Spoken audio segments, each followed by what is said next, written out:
welcome back to part 2 of The Shining.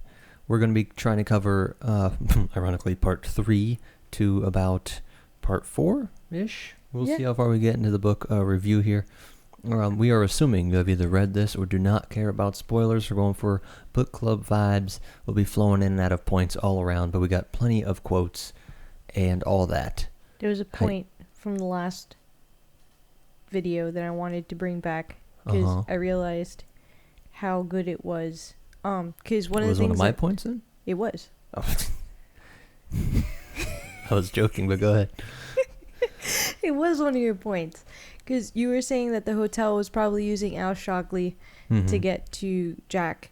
And I started to connect a few dots here because we have Halloran meeting Danny and his parents, realizing that Danny's a super shiner.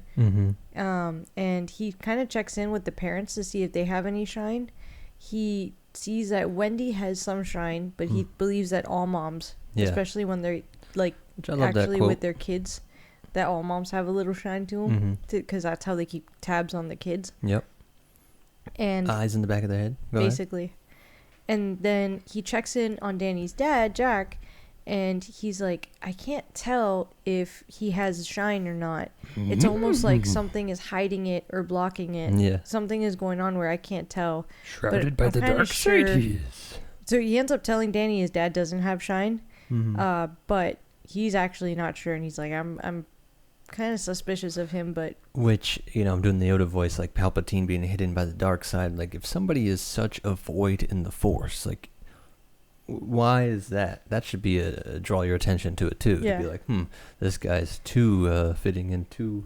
Well, Jack definitely, if anything, Jack Halloran was probably thinking like, all right, I mean, it's an adult, and if he has any shine, it's probably low. Yeah. Because I haven't been able to sense it, so he's probably going to be all right. Might just see a couple things here and there. And it's funny. I know people use charisma. The kiddos use Riz, but there's a vibe. Something about people, because you could also say he's just a lifelong alcoholic, like kind of deadbeat, like on his last rung. Maybe he just doesn't have a lot of... But that's actually the point that I was going to get to, because Wendy specifically mentions that he wasn't such a crazy alcoholic until he got into Stovington and all this stuff. Oh, yeah. Like, he was a bad alcoholic, but it was kind of manageable. And then he got into Stovington and that prep school, and he was hanging out with Al Shockley, and it just became exponentially worse. Yeah. Like, it went from him needing a drink here and there, or being a kind of functioning alcoholic, to being a dysfunctioning alcoholic, where when he started at the prep school, he was at least able to work, and he wouldn't have to call out. And when he started hanging out with Al Shockley, they would get so drunk he would actually call out sick. And they even talk about how when he first started at the school, like, if he called out sick or skipped, like, the afternoon class or something, it wasn't a big deal because he didn't abuse it.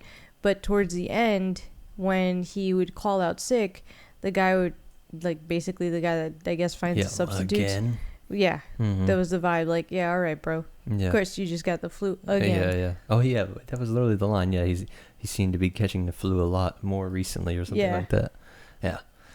So I do wonder if the hotel was, like you were saying, already starting to set its, like, put its spell on him through Al Shockley. Like, at the very least, spirit contagion. Something attaches to Shockley from the hotel. Shockley goes back and forth, and it's just this thing that's attached to you, watching for opportunities and people that can be manipulated to bring about its goals. But even the way, like, Al Shockley could have probably gotten away along with everyone, and Jack was like, oh, we probably got along because he and I were both alcoholics, and we both had, like, the same vibe compared to the other. He's gotta be crazy rich too. It's like, it's so funny. This guy has no money. Yeah, why would this guy click with you out of nowhere? Yeah, and it's not, and to Jack's ego, like, why would he not? Because Jack's the shit. Jack's so cool. It's like, bro, you've literally written one story that was in a magazine, maybe. And it's, what did you do? Why do you think this super rich... He technically had a couple publications. Like, even Wendy admits he made... But his biggest was the Esquire. Yeah, okay. But still, like, this guy is on the board of a... happened while no, that happened before he got into the school, right? Or I don't remember. But Shockley's in these different highfalutin circles. Yeah. But for some reason he wants to hang out with just literally, he comes from old money, and he basically inherited a seat on all these different boards and a bunch of money, and... Yeah. So who knows where these, dark spirits get picked up, and if it even has to work that way, they could just be free traveling. But like I said, the Shockley literal connection, I think he's a vector for... In the last talk I was saying, he has the most interesting implied story here. I do wonder. I wonder if Stephen King did write anything about Shockley, like, independently. You mean like a different book or something? Yeah. Because he did with with Mr. Mercedes, he ended up... Come on, man. We got our... Sorry. So we might be pausing for our baby. We got a somewhat newborn and... No, she's 10 months old now, but our neighbors, I don't know what's going on. This is like the second time. Yeah, I don't know if you can hear the car alarms just blasting. All right, they got it. For all of our high audio production here, guys, we're looking up if Shockley has a book. From King. Let's see, I doubt it. No. Yeah, I don't know. Yeah, thoughts on Al Shockley and Jack's past at Stovington Prep. I feel like it would be pretty obvious. Yeah. Maybe we'll read this later, but let's get into it. We're on chapter 14. This is where you get the wasps, which is amazing for a guy who's frustrated with many pests in our garden. Oh, yeah. Freddie loves gardening, and we have had white flies for a minute. Mm-hmm. So don't lose your shit like Jack here. And make sure you read the instructions. I actually think he did. What do you think? You think he actually... No, I think he fucked up. Really? Yeah. Yeah, really? You're in a sincerely... supernatural... The topiaries are going to fight you. But you won't even let Jack read the instructions, right? No, I think he's so cocky. Really? And also, like... Okay.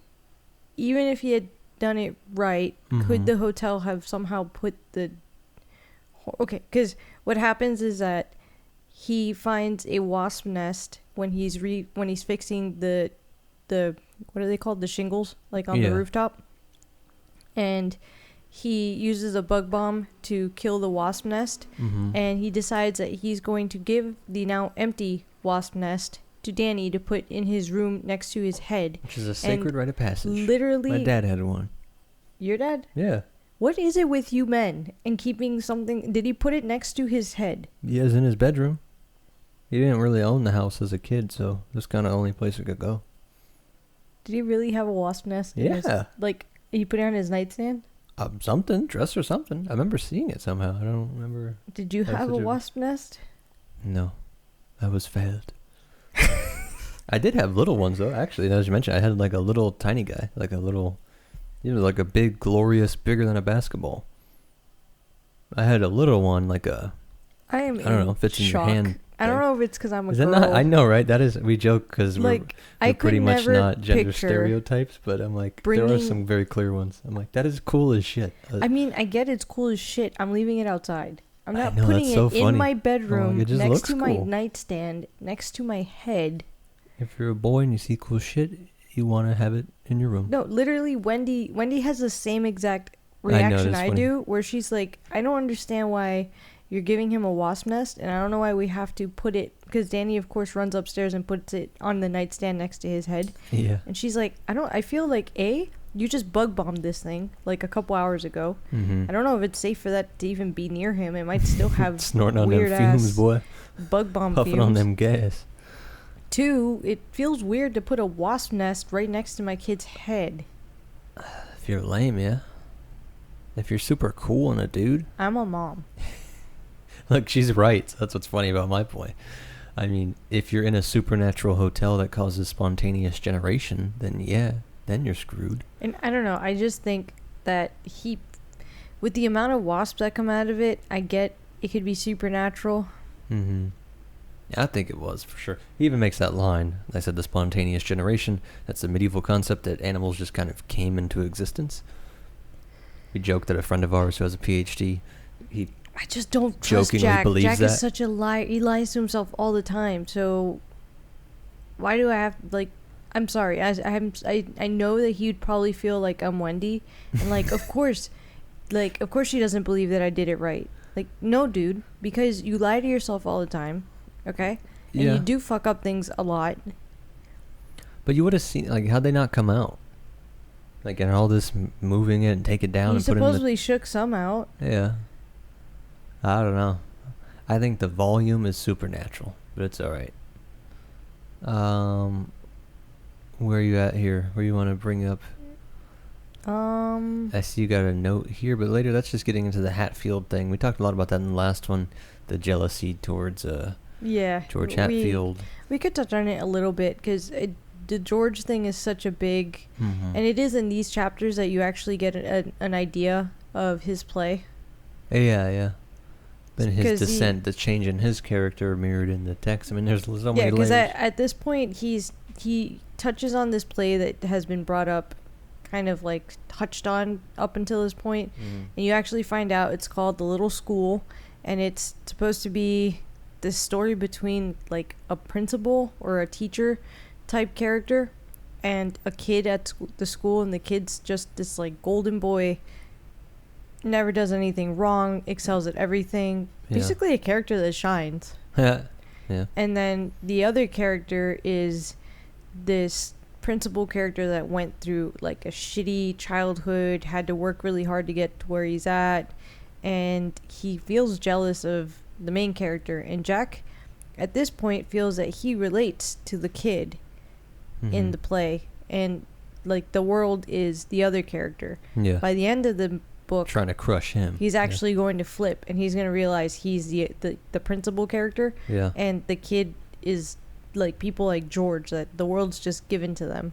It's this angry, jealous, and he's like, I don't remember if he admits it, but he hates him. That goes back to the most early, like the depictions of the devil being just jealous and angry, and you know, because he's become one with the dark side by the end of the book, and so he sympathizes and sees it from the point of view of them.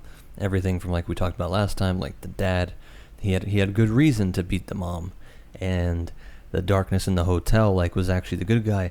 Now the goal would be to be the manager of the hotel. So now he's becoming this crushing, this uglifying force.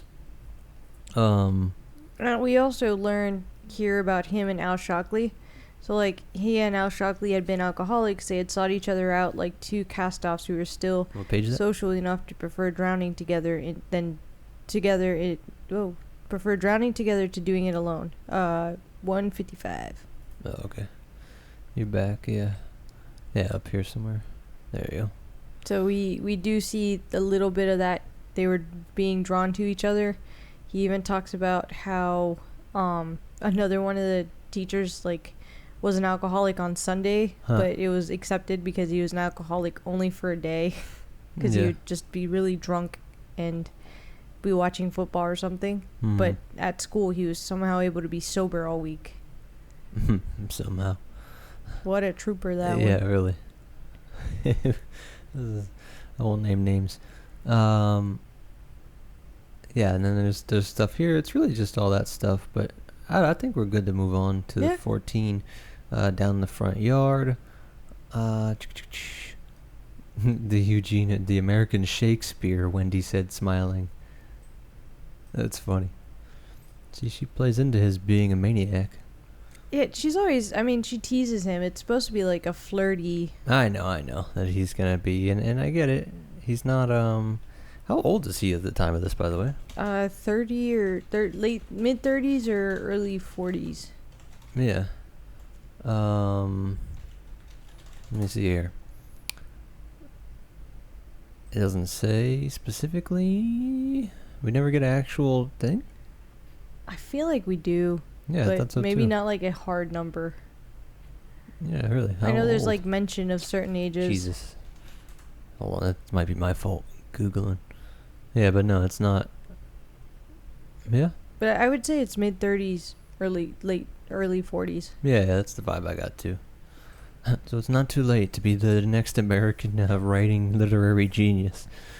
Let's see. But we see them being cute. So Wendy has been off with Danny while he's fighting the wasps and having this whole like rundown, because in the last chapter, you don't just get the introduction of the play. You start to see, foiled with the play, the introduction of the story of George and how he would stutter, even though, because this is what I also wanted to bring up last time.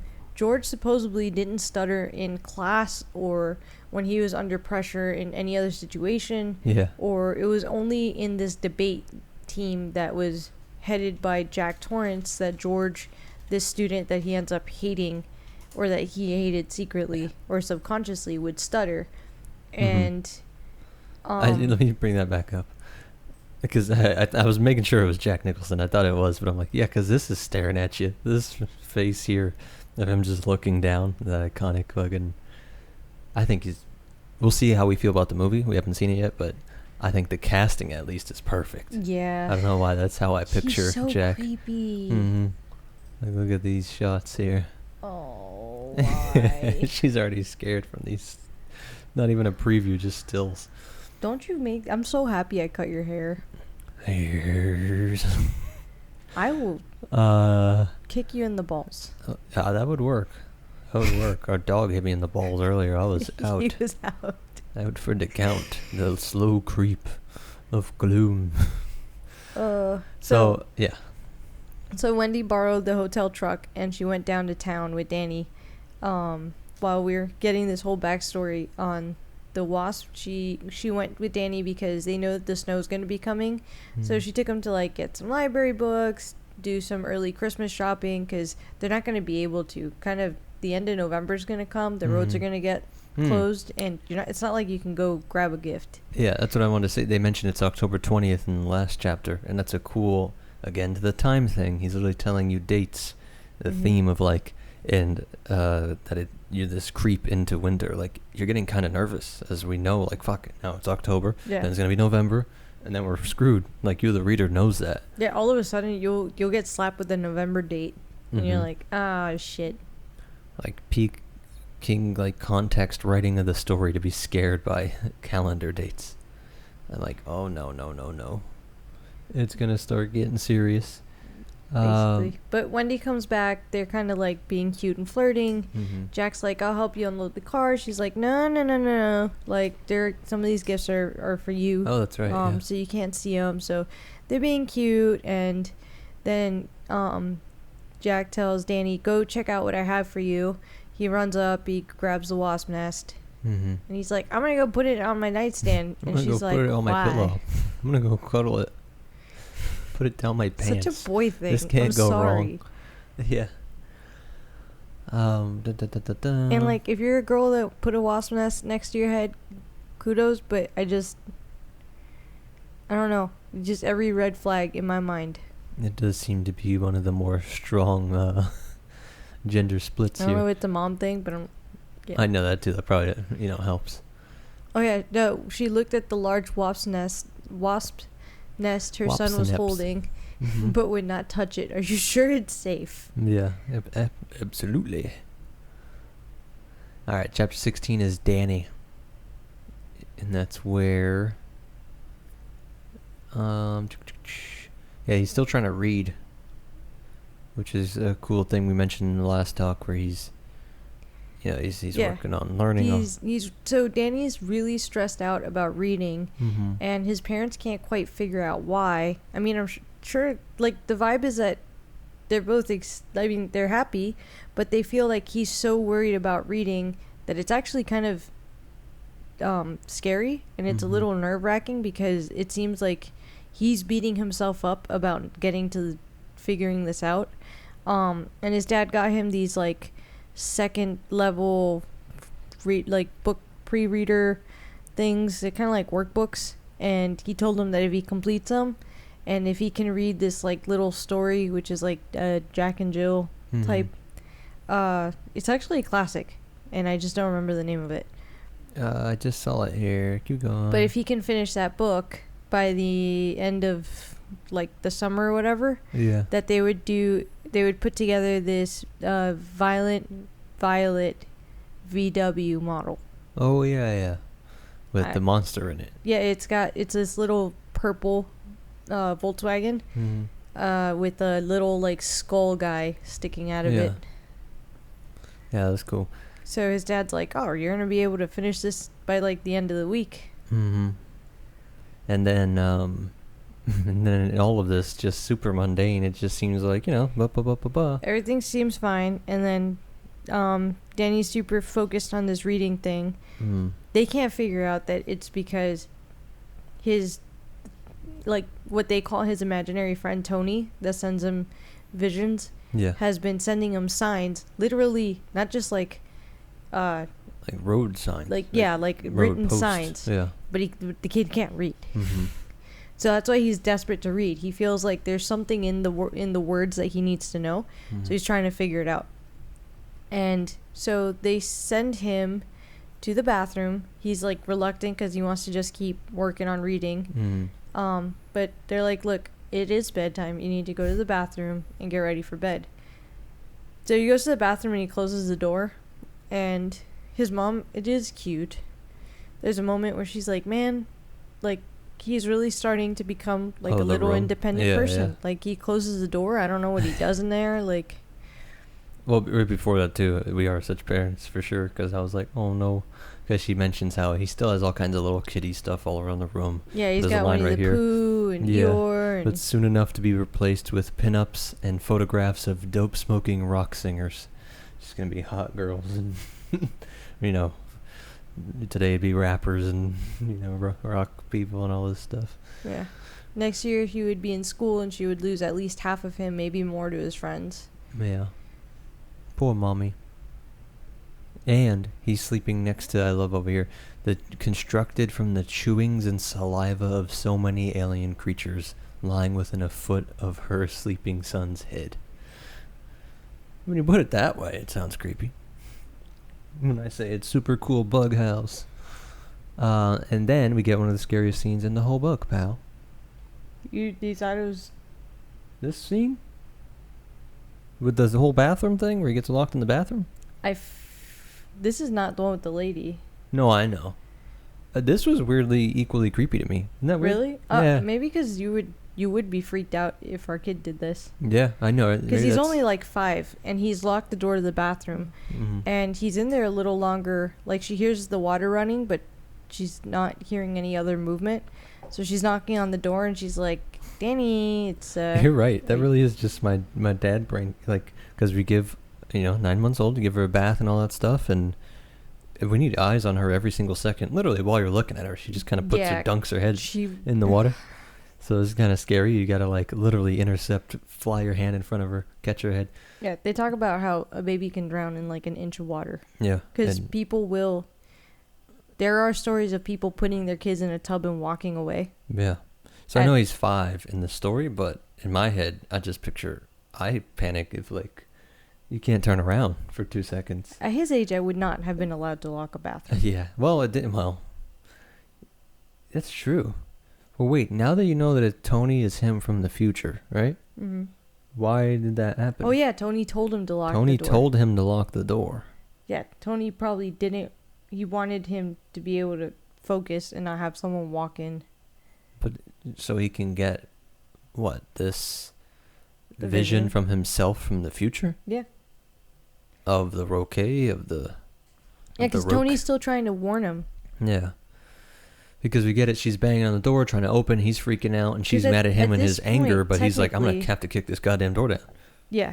Like, I got to bring out the angry mode a second here. I think you have to understand, probably in Tony's mind, if he keeps warning Danny, there's still a chance that he can even stop these events from happening. Because at this time, it's only October. They can still technically get off the mountain. And it's just easier for him to contact himself when he's by himself? It's not just when he's by himself. He can't just do that when he's in his room or sleeping or something? Because he looks into the mirror, I think, too. I think the mirror is a helpful... Yeah, where's... Like, he talks about multiple times being able to get drawn into mirrors. Yeah, which of course is a classic occult thing. There you go. He was staring trance-like into the mirror on the front of the medicine cabinet of the wash basin. It was one of drugged horror. Yeah. Her first thought was that he was having some sort of epileptic seizure. So Danny from the future knows that these mirrors are a cool conduit. Get somebody alone in front of a mirror long enough to establish communication. But, by the way, before that happens, she's like knocking on the door, and Jack is over there working and typing. And it's funny because a lot of times I'm getting the baby ready and you are working, and I'm typing. You do tend to be typing. Mm-hmm. But Jack comes over and he starts banging on the door, and he's like, "Stop fooling, Doc. Bedtime's bedtime. Spanking if you don't open." And immediately in her mind, she's like, he's losing his temper. Yeah, I know. The show, like, that's what I mean by her toxic femininity, in the sense of like, hey man, come on, you're being too annoyingly, everything is scary but in and her offensive. defense, she should have just left his ass or killed him. Yeah. But because you're never gonna know. You're never gonna know what's gonna make him snap. Yeah, clearly they're just incompatible. I'm like, come on. If you're gonna be scared of every little thing, every little anger, he can't have a normal human range of anger, or bang down a door that needs to be banged down. Like, that's what I meant by he needs to fucking kick it down now. Like, second. Well, she tells him to kick it down. Mm-hmm. Yeah, eventually she does. Yeah, they're just staring. He's in this weird trance. He keeps saying, maybe it's creepy because it's the first time we really see this too for me. The tournament play, stroke, nerd. It's the rookie mallet. The way this scene was written was really good, where you're starting, like, Danny is in a vision, but he's speaking, so you're starting to hear him say, sure. So imagine your 5-year-old standing in front of a mirror, and all of a sudden he goes, sure, tournament play, stroke, nerd, rookie. Roke. Oh, yeah. roke. Yeah. Then he goes, roke, stroke. The roke mallet has two sides. Yeah.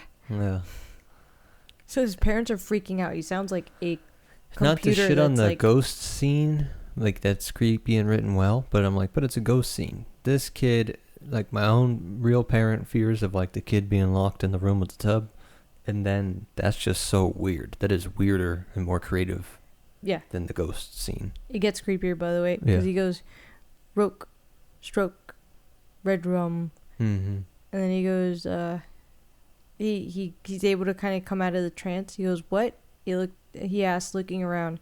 He saw his father kneeling before him, Wendy standing by the wall. What? Danny asked again with rising alarm. Ooh, what's the... And Jack immediately just shouts at him, don't stutter. Yeah. Because he's triggered. He hates that kid that used to stutter, George. George would stutter. And immediately Jack is... Like, I think he knows something is... Well, I know. The audiobook does an excellent job on this part, because I got it too. That was sent a chill down me. I was like, holy fuck. I thought he was possessed by the ghost of the kid that stutters. Yeah, I think Jack immediately can tell. Did we talk about this? A weird theory. Is George dead? Right? No, George is alive. But then how is he communicating or still pissed? What's doing that? I think something's just playing with Jack's head. Yeah, spirit impersonating him. All right. There's tons of, like I said, real world theories on that too. That these spirits are... You get a whole infighting across different religions on whether or not ghosts are real or just demons. Like, Catholics think it's okay. Some are ghosts, some are demons. More Protestants usually say none of them are... your loved one. It's all impersonation. So something's impersonating George, because it seems personal. There's a part I saw later we get to where it's like, where it is saying, like, is that why it's called It? The book? It's like way later, the part I told you. What? The part I told you yesterday I found. Oh, okay. Nah, that's way later. Yeah. But something knows enough about George to impersonate him. I mean, it's in his mind. It's in Jack's mind. Yeah. Like, it knows all his weaknesses. And yeah. Okay, yeah. From this scene we get. But we see Jack. He pulls him, and he literally starts saying what Wendy remembers are the same things that he said to Danny when he broke his arm, which are, I'm sorry, Doc. Please don't cry. I'm sorry. Everything's okay. She says the water ran ceaselessly in the basin, and Wendy felt that she had suddenly stepped into some grinding nightmare where time had run backward to the time when her drunken husband had broken her son's arm and had muled over him in almost the exact same words. "Oh, honey, I'm sorry, Doc, please, so sorry." She ran to them both, pried Danny out of Jack's arms somehow. She saw the look of angry reproach on his face, but filed it away for later consideration, and lifted him up.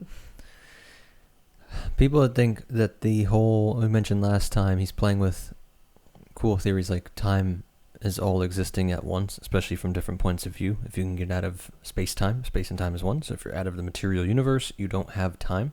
So all of history is collapsed in on itself and simultaneous to your point of view. People think that's silly, and is that not how your own mind works?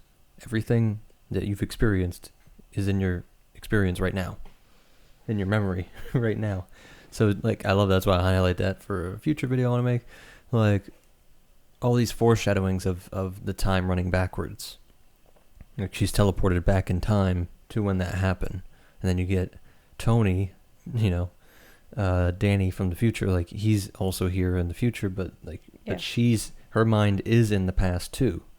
We do this all the time. We daydream time travel forward and back. Also, just everything at this hotel, like, yeah, is what time based? Is just melded time, like. Yeah, and that's ghost in general. The core ghost theory is that they're at least people stuck in time. The closer we get to the actual moment of, like, the climax of it all, the more time seems to stack, like, well, and blend. We'll get to that. The end is like the acceleration.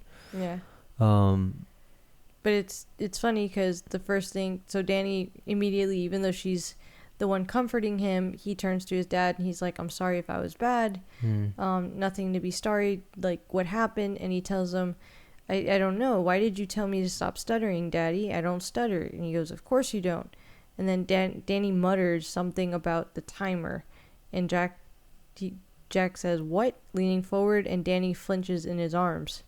So immediately Wendy's like, "You're scaring him." But Jack probably is having a heart attack. Yeah, because he saw that glimpse of the stuttering George kid. But how would Danny know about the timer? Yeah, but a 5-year-old should not know anything. That part was... Yeah, And then we start to see the increasing. So at this point, we know that Jack rubs his mouth occasionally, but we're going to see this start to happen more and more. Where he used to do it when he drank a lot. And that's the sign from Wendy to be like, eventually she pops off. Wendy had a moment of the sickening time is running backward feeling again. It's a gesture she remembered well from his drinking days. Yeah. Yeah, that's cool. Yeah, and then I love that he says he was in the mirror. Yeah. I saw Tony way down in the mirror. He said he had to show me again. He was in the mirror. He keeps stressing that this is a portal. But you remember the scrying thing we watched? One of these ghost shows, people, Victorian era, in the 1900s, even, even later, in the 30s and shit. It was kind of popular to have a little mirror you would stare into and just go into a trance and talk to ghosts, as people do. The good old days. What are you looking at now? No, I'm just kind of, they're going to put him to bed. He's going to talk to his dad. He's going to ask him what red rum is. You would never hurt Mommy, would you, Daddy? Yeah. Yeah. Yeah. Oh, that's when he's falling asleep. Yeah, sorry. And Jack, so it's on around 186, where Jack's like, Jack sat looking down at him for a moment, and a rush of love pushed through him like a tidal wave, like tidal water. Why had he yelled at the boy like that? It was perfectly normal for him to stutter a little. He had been coming out of a daze or some weird kind of trance, and stuttering was perfectly normal under these circumstances. Perfectly. And he hadn't said timer at all. It had been something else. Nonsense. Gibberish. Yeah. He's coping with himself. He knows. Yeah. I mean, you get Wendy too, who knows. Like, he looks down at his hands while having all these thoughts, and they're in tight, clenched fists. God, how I need a drink. That's so funny. Another recurring thing. And I agree. I do think he does love him. He loves his son. Yeah. But again, he lost his temper. And you let it in. I mean, like, you just, if you cut your legs off, you are not able to walk. Like, I'm sorry, it's not a moral thing. Like, you did a thing and it has an action. Like, by doing all this drinking and lying and fucking around with people. He didn't fuck around with George long before he was at the hotel. So you can either look at it as being the tortured victims of stronger evil spirits, and we're just totally at their will, and he's just unlucky to have been a target. Part of that's true, but like people that grow up in a bad neighborhood with gang control, they don't all join the gang. Some people do, some people don't. Some people do crazy violent shit that even the other gang members are like, holy shit. I think the same thing with these spirit realms interacting with free will. A part of him in there does love his son throughout the whole book, which is kind of cool. It's a weird positive note through the cosmic horror. He didn't ever not love his son. He just is so messed up. Yeah. And to be judged for it, like he does do repeated acts. Like either we have no free will, none of it matters, none of this debate. If you do, come on, then some of his actions are his fault. But cumulative from millions of little petty things. Yeah. Even getting drunk itself, nobody gets drunk off one drink. But we have Danny ending up having a nightmare, and Wendy and Jack are happy because she made appointments to go see the doctor. Because, which I love. Jack was even like, yeah, we should go to the doctor. Yeah, because he's like, it'll help her feel better. It'll help Danny feel better. Because I think he was bugging too. He was bugging, but I think he also just kind of did it to get her to be able to say, look, we did it. We all have a clean bill. He's right to say that they all got a clean bill of health, because he is also aware that Danny it's true, he's losing weight. He's being a little, like, for a kid his age, he's acting a little odd. So it's not bad to get it checked out. And they literally talk about how after this incident, it's great that they have an appointment, because, like, they're going to be able to make sure everything's okay. And God forbid something is not, they'll just pivot. And mind you, Jack needs the job, but if she had to, she could go to her mom's. Yeah. As that here, around here, I'm just looking at how Danny's just being bombarded by psychic imprints here. The rogue stroke, red rum.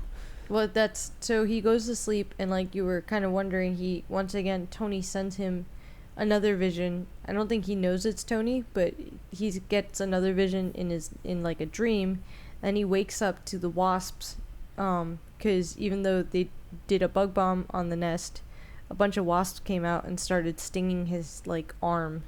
I think he got stung like. Yeah. He did, because he jokes about he needs a purple heart.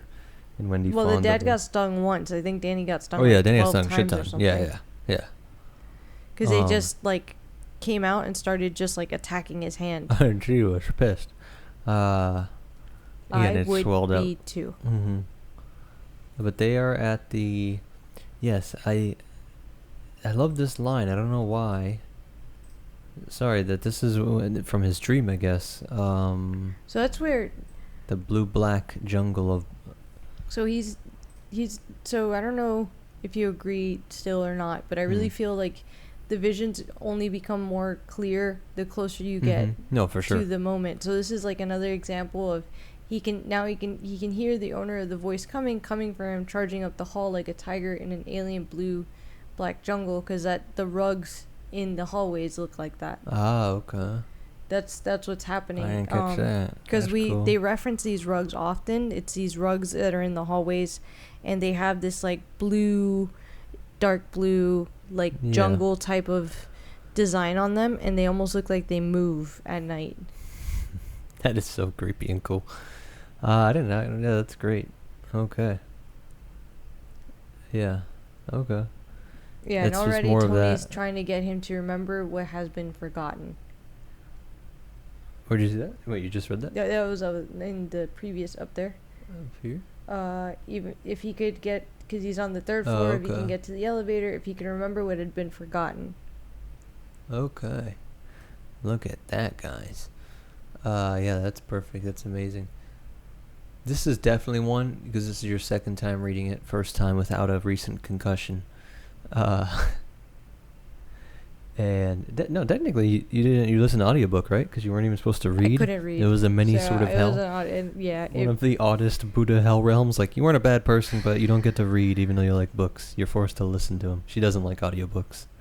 I hate. We're the opposite. I don't of that. hate audiobooks. I just don't retain But the way I do. she loves the reader for this. On Audible, that narrator is one of the best. He really is such an amazing narrator. If you like audiobooks, this is a good one. Yeah. Yeah, so this is where they get... So it's from that dream. That's when he wakes up from getting stung. Yeah. It's from that creepy-ass dream. Yep. Where he gets stung. Which is amazing. That's the house itself trying to... Probably stop Tony. Yeah, stop Tony's dream from getting through. I'll lean towards it's probably supernatural. Oh, now okay. that you've kind of pieced that together. Where should I put a note? I'm serious. I want to make a whole video on this, at least the metaphysics of Stephen King and The Shining, because Jesus, we got to read it, and like tons of other things. Because I guess you could I'll just put this here. Yeah. I'll put that here, and I'll put a little notey note. House uses wasps, creates them. Yeah, to stop Tony's vision, because we Yeah. do find out from Tony later, we'll keep getting these visions, and then there'll be like a huge dry spell from Tony. Yeah. And Danny will wonder why he can't come anymore, and he'll try to reach out to Tony, and Tony just won't answer back. And when he finally does get to speak to Tony again, Tony warns him that he just hasn't been able to get through, that they're blocking him from getting to Danny. Yeah. And this is probably the start of them starting to interfere with Tony and Danny's communication. Because Tony could, like, Tony's implanting, this isn't just a repeating vision. Tony's sneaking in a message of, don't forget, you're going to remember, but you have to try to remember what's been forgotten. You have to, like, that's going to save you. These are the things that are going to be important. Eventually, it's just going to be just a recurring vision. Like, he's not going to remember he's not going to have those little messages of, like, don't forget what's been forgotten. Don't, like, Tony's going to have to come back to tell him, like, I know this is scary, but, like, this is why. You need to remember what's been forgotten. Yeah. I know it sounds repetitive.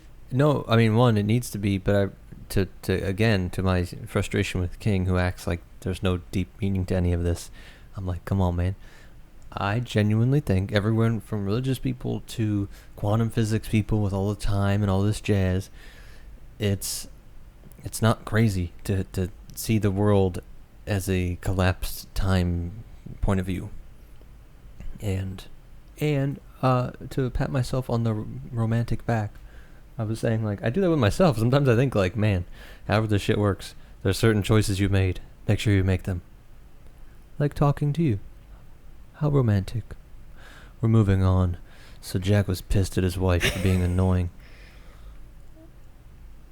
Really? You're just gonna look at me? That's a new thing. Yeah, She just stares at me. I'm gonna look at you because I'm pretty sure I asked you if you actually wanted my number. You're in a different time realm than me. Oh, that's a parallel universe. Not only did I supernaturally just end up at your place. Oh, supernaturally, like, I don't sit there and do my meditation and attract love. Yes, but I had to ask you if you actually wanted my number. I manifested you. First I asked you, I was like, You're we should trade my numbers. mind. And all you said was, yeah. I said, yeah, what's up? Then It was 2012. I probably had the yay shades, the slant. I was probably listening to Party Rock. No, you were doing Spanish homework. I was. We don't have to get into this whole thing. My point was just, sorry, it is cute, but it's for us. The viewers, the listeners, they just want to hear think about this in terms of real world metaphysics, even if it's just to get your brain going.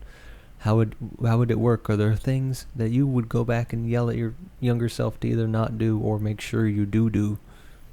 No, okay. I see what you're saying. Yeah. All right, moving on. That's cute. Yeah. You didn't see that's what I meant? I mean, it was just funny because Go on. I did a lot of the work there. Okay. Well, you must have done your meditation too. I did. All right, fucking little bastards got 5 or 6 times. You got bit 5 or 6 times by the wasps. I love this. Star Wars fans in the hizzy. He goes, I hate them. I just hate Wendy. that. Wendy just hates wasps. Yeah, Wendy goes full Anakin. I hope you kill the women and children wasps too. All of them. They're animals. They freak out, and honestly, this is kind of the first time that they realize how alone and secluded they are, because they have no idea if Danny is actually allergic to wasp stings. Oh yeah, he's like, thank. And they're stuck on the side of a mountain where even if he has been stung so many times that he can actually go into like yeah, shock. I forget what it's called. It starts with like an A, I think. I know, right? But anaphylactic. Yeah, is that it? It is it. Okay, so he could go into that kind of shock, and my future self Googled it for me. Thank you. There's like nothing they could do. It's gonna take an hour for them to drive to Sidewinder, the closest town. And I don't even know how good their hospital is. Like. Yeah. So. Yeah, it is nice though. It isn't great. It is. Everything. It's a good way of it's like. Again. Kind of shocking you, like this is how alone they're gonna be. Yeah. To in writing, just a few chapters. You've seen. I mean, Peterson made it famous to like Bible hyperlink thing. I think that's. If you do that on purpose, it's not as impressive. Sorry, but. I mean, this is a work of fiction, and he's doing that. Everything is connected to every single thing serves a point. Yeah. There is no. This There's serves really to not reinforce. A lot of wasted space in this book. It's like you said. It's getting in your head that they're really understanding that they're fucked alone in the mountains. Yeah. So. Yeah. So they're also very happy because the next day they had that appointment with the doctor. So they meet the doctor. What did you feel? From the doctor, another one suppressed by the dark side of the Force. His whole dismissing of the visions, the shine, and I kind of touched on it last time, but his hilarious like, just being used to child abuse back then. Like, yeah, you broke his bones, but it was just once, and I don't see any more drama. This is in chapter 17, the doctor's office. I mean, he's a cool character. So the doctor actually has Danny, even though he's going to disregard the visions, he actually has Danny go into a trance and summon Tony. But that's what I mean by he knows too much to be a normie, and then he acts like he's like Stephen King himself. It's like a normal person would just, shut up, kid. Like, all right, this kid's annoying. Next, all right, goodbye, fuck off. I don't care about your imaginary friend. Why did he do that? Why would he make him go into a trance? I mean, as a doctor, you're hearing that a 5-year-old is having trance-like. But he doesn't think it's epilepsy at that point, right? Well, they've done an EEG. Yeah. Nothing in the brain is actually showing signs of epilepsy. So a pure materialist worldview would just say he's just being a dumb kid, making up shit. I'm a grown-ass man. Next. Kind of what he just wants to make sure. But you don't make him do... if somebody doesn't believe in any of this woo-woo stuff or ghosts, you wouldn't say, all right, well, let's sit down, be super serious, and try and bring them up. No, but I actually think if you're a doctor, so... Just to entertain the kid. Yeah. Well, it's not just that. So, like, it seems like he's not just a doctor, he's also, like, a psych... Like, you would... So... And I don't know if all pediatric doctors are like this. Our knowledge with this is kind of rough, because we just got into this whole parenting thing. But I'm pretty sure that they're supposed to be looking for different signs of, like, abuse or, like, the same, like, the way he mentions that he saw that there was a break, everything was set, but he doesn't see any other signs of abuse.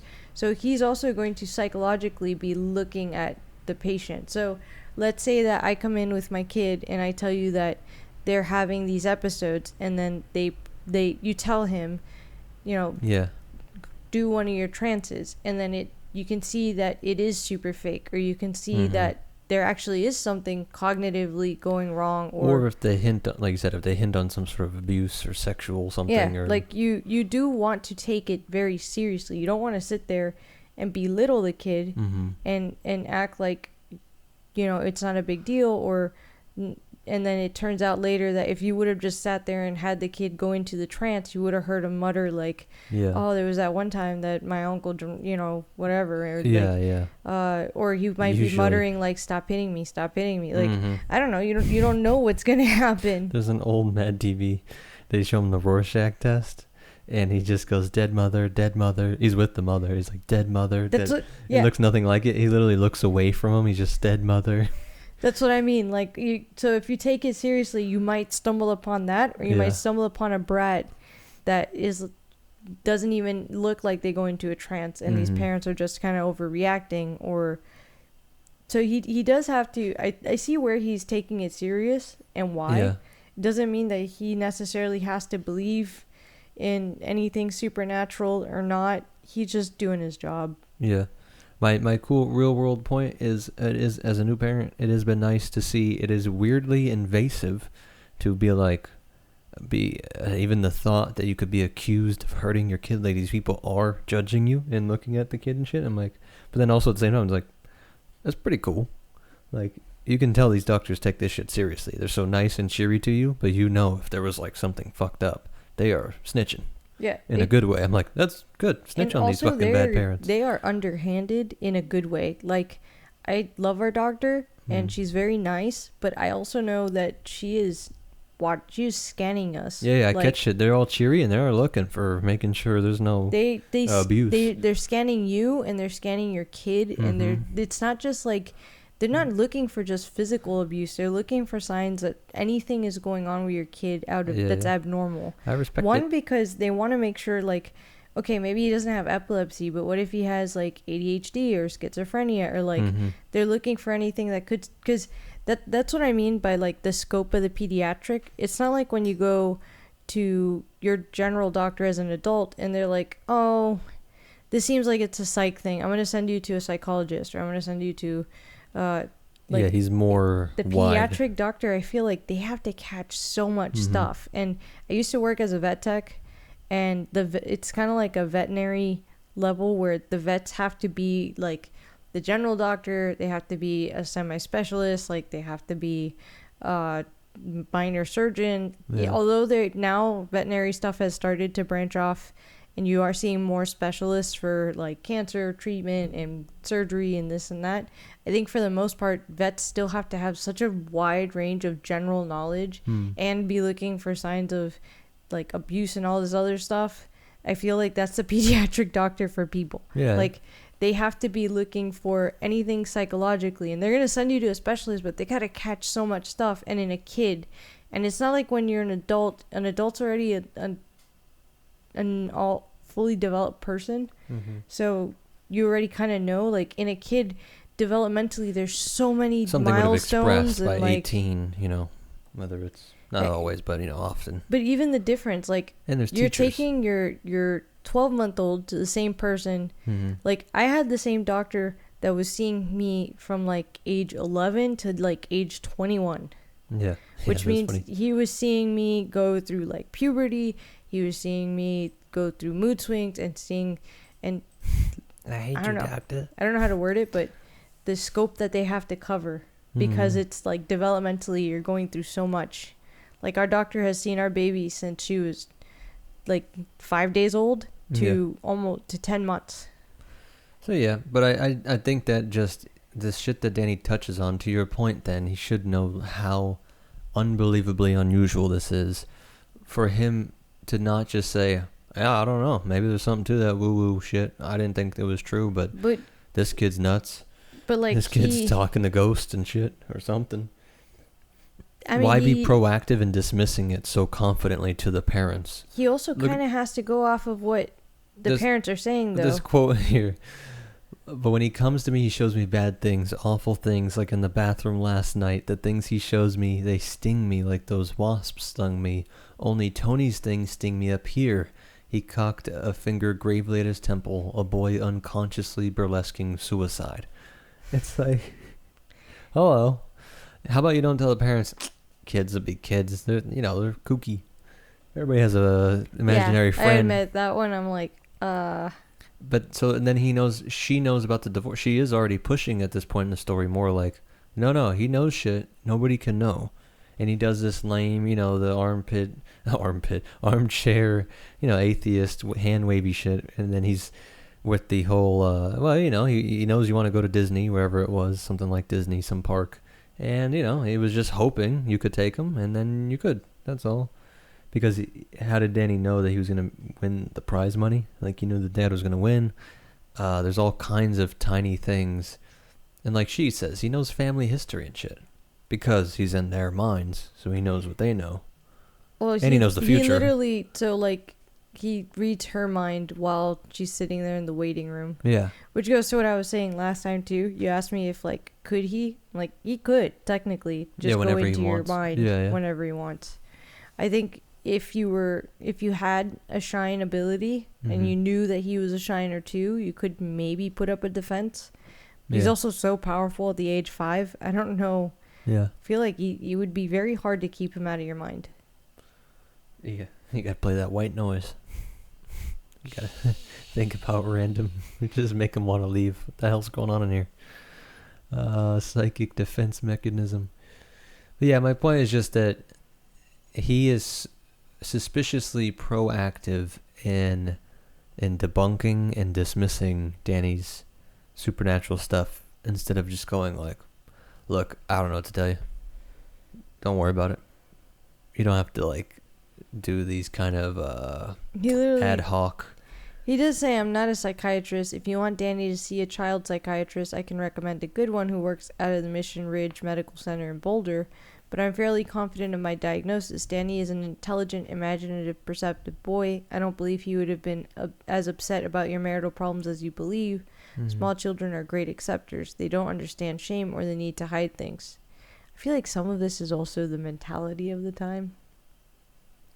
Dismissing kids like, having imaginary friends that teach them to kill themselves? Well, no, dismissing that a child, like, what child wouldn't be distraught or shaken or affected by the fact that his parents are thinking about divorce and fighting and, like, his entire life is only becoming on the brink of changing. By the 70s. But I'm saying he just keeps dismissing these. Yeah. What would seem the simplest answer would be maybe psychic phenomena is real.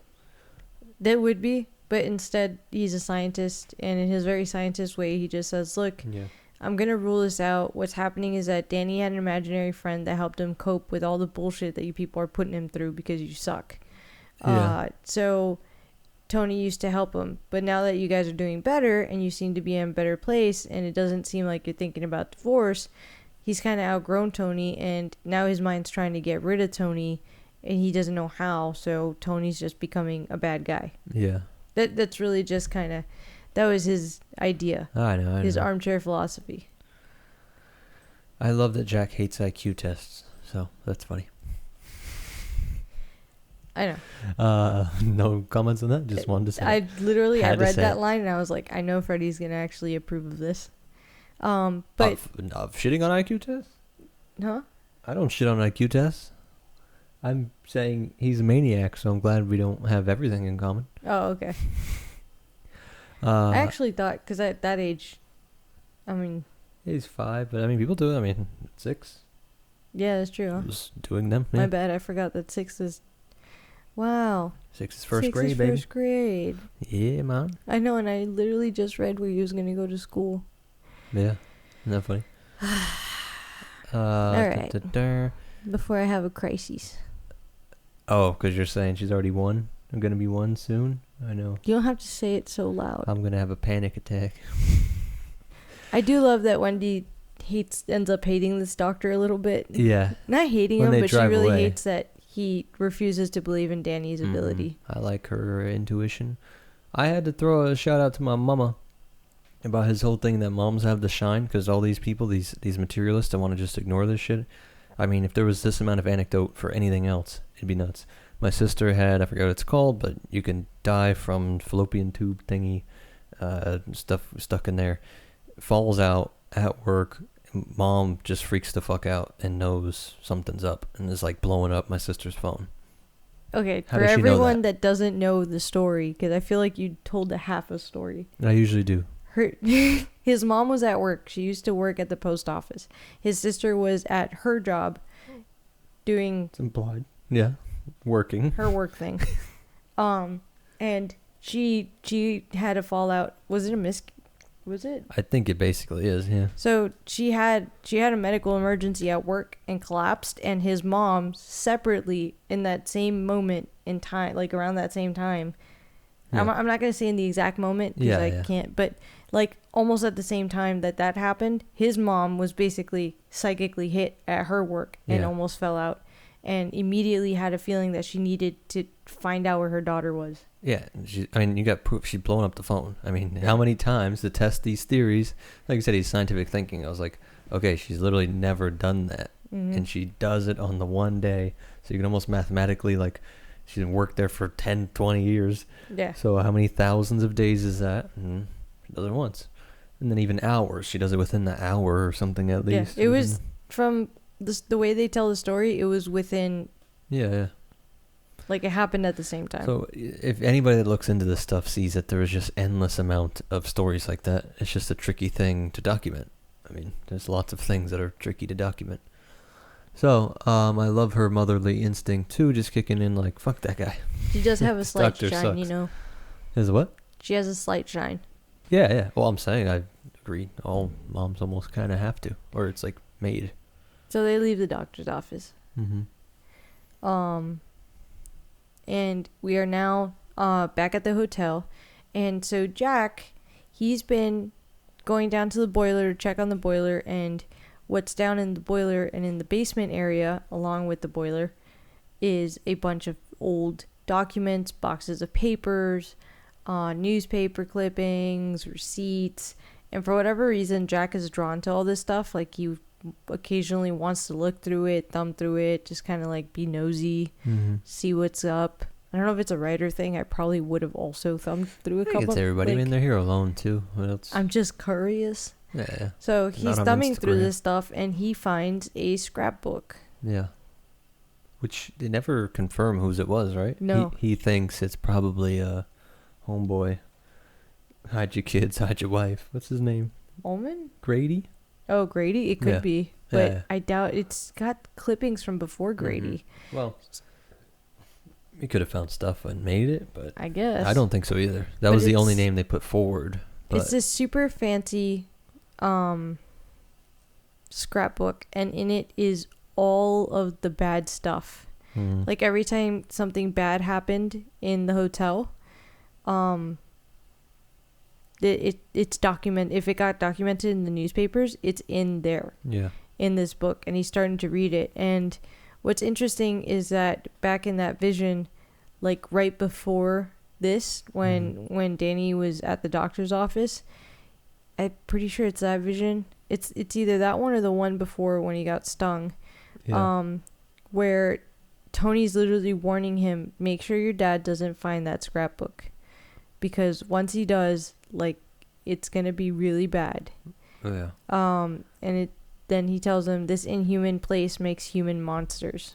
I'm just gonna search for that. Go ahead. 206. It's actually going backward a little bit. Okay. I got you.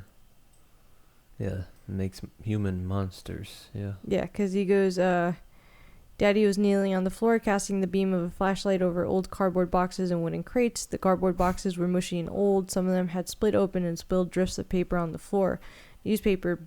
Papers, books, printed pieces of paper that looked like bills. His daddy was examining them with great interest, and then Daddy looked up and shone his flashlight in another direction. Its beam of light impaled another book, a large white one bound with gold string. The cover looked like white leather. It was a scrapbook. Danny suddenly needed to cry out to his daddy to tell him to leave that book alone, that some books should not be opened. But his daddy was climbing toward it. The mechanical roaring sound, which he now recognized as the boiler at the Overlook, which Daddy checked 3 or 4 times every day, had developed an ominous rhythmic hitching. It began to sound like pounding, and the smell of mildew and wet, rotting paper was changing to something else, the high, junipery smell of bad stuff.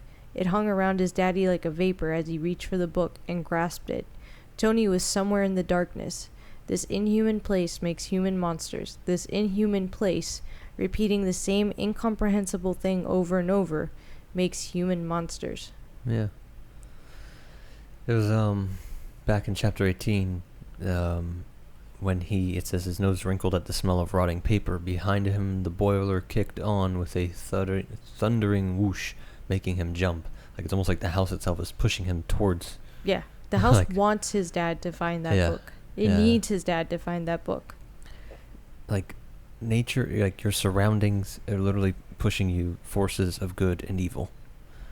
These are little going back and forth. These inanimate objects are being manipulated by the dark side. Yeah, and so we actually see on page 226, he stood beneath the cobwebby light, took his handkerchief from his back pocket without thinking, and scrubbed at his lips, and that was when he saw the scrapbook. A pile of 5 boxes stood on his left like some tottering Pisa.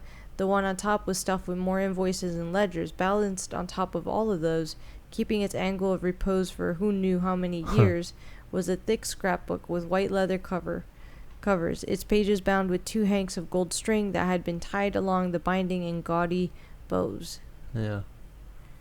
And so this is where it all starts to become a problem, because he opens this book and he starts to learn about Derwent, like the history of the Overlook. I know. He learns about I love it. Says the you mask can almost party. see them in the dining room. Yeah, talking about the dinner at 8, unmasking at midnight. The grand masked ball to celebrate the grand opening of the Overlook Hotel. Yeah, so this invitation to this party becomes a recurring, which is funny. This him just referencing scene. the Red Death. That is the Poe poem, right? The Red Death. Which, the Masquerade of the Red Death by Poe. So, but it's funny because he's a writer. He's probably familiar. Like King has to make the levels of the meta levels, inception of writerness here. I mean, he references. Yeah, real world books because it's set in the real world. So but even Jack, just older, right? He has to know Poe. Yeah. So that's funny that he's mentioning this inspired King to write the story, but the character in the story is aware of the story, and that's just funny. But this is where he starts to. Oh, there you go. Furthest cry from E.A. Poe imaginable. Yeah. That's funny. So this is where he starts to learn about the hotel, how it did really well when it was under the care of Mr. Derwent. Yeah.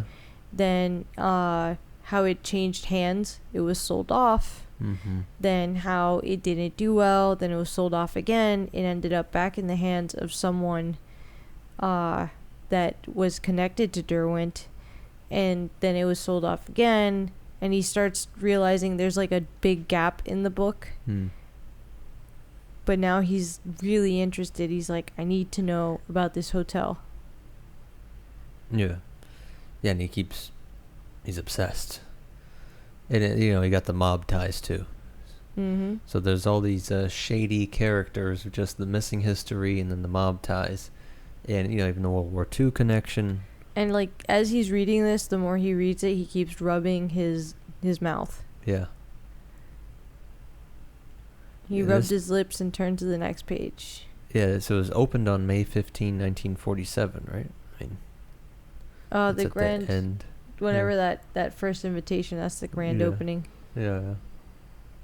Yeah, so 2 years after the war, right? When will World War II end? I always think it's 45. Yeah, 45. Yeah, September 2nd.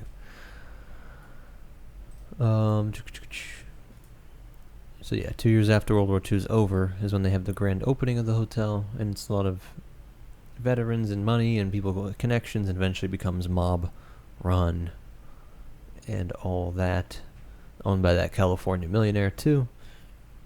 There's tons and tons of detail here. I don't know how much you want to get into all that. He keeps, though, the recurringness in his mind is, and the Red Death held sway over all. He keeps remembering that creepy Poe story. Yeah, I mean, really, other than there was just a lot of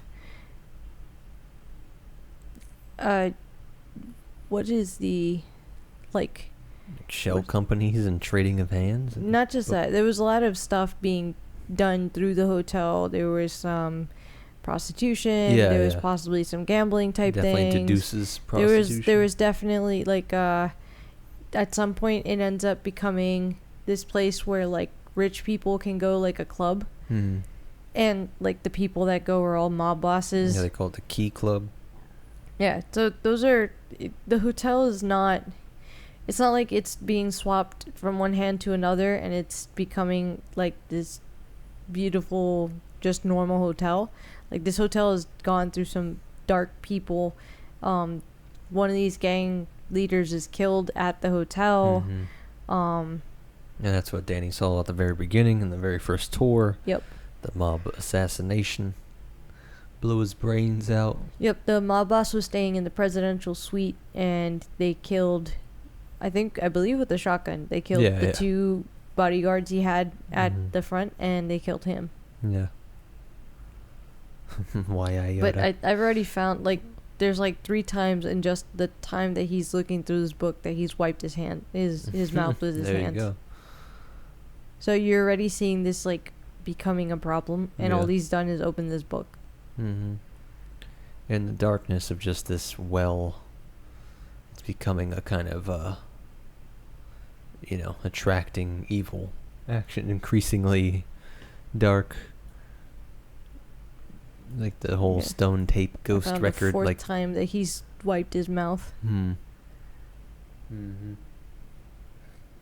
then, so he ends up, because at this point, Wendy and Danny are actually out at town again. They're really trying to just go into town as much as possible now, because they're not going to be able to. So they're making sure they have everything, basically. Very, very Game of Thrones winter is coming. And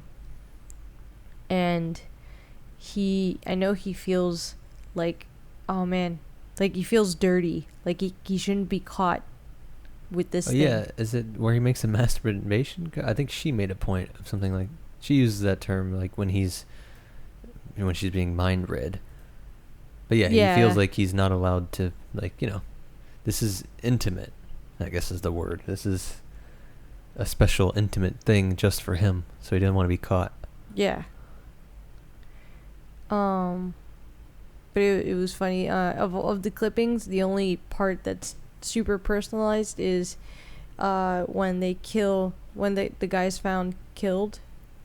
He had turned around and he had been, like, technically the mob guy that got killed was shot running away. And below the clipping in heavy strokes of ballpoint pen, someone had written, "They took his balls along with them." Oh, yeah. Jack stared at that for a long time, feeling cold. Whose book was this? Yeah. And so it repeats later. Notorious hotel sold following murder of underworld figure. The sheets following the clipping were blank. They took his balls along with them. Yeah. I just highlighted it. Yeah, which was a cool twist, I gotta admit. I didn't expect, I don't know what I was expecting, but I was like, oh shit, we're getting like a whole cool, it was enough creepiness and weirdness without all that. Yeah, it really, very quickly, you get a glimpse into the history of the hotel without having to have a bunch of exposition. Yeah. It's very cool. I thought it was well done. And then we have the line here, he started, because Wendy comes home and she's like, "Jack, are you down there?" And he started almost guiltily, as if he had been drinking secretly and she would smell the fumes on him. Ridiculous. Yeah. He scrubbed his lips with his hand and called back, "Yeah, babe, looking for rats." Yeah. Which she was coming little down. lies, but still. I would show you. He's a liar. I know. I would be like, we'd be nerding out, like, holy shit. She was coming down. He heard her on the stairs, then crossing the boiler room. Quickly, without thinking why he might be doing it, he stuffed the scrapbook under a pile of bills and invoices. He stood up as she came through the arch. But it's not fair. Again, he's being half controlled, at least. There's a tension, a fight for his soul in the Overlook Hotel. And he keeps remembering the words from the groundskeeper guy. Every big hotel has got a ghost. Yeah. People come and go.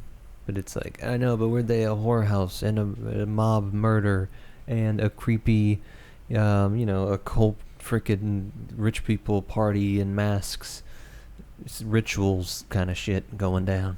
So, while Jack is falling under the spell of the hotel, and his wife's out there looking for him, someone else has also fallen under the spell.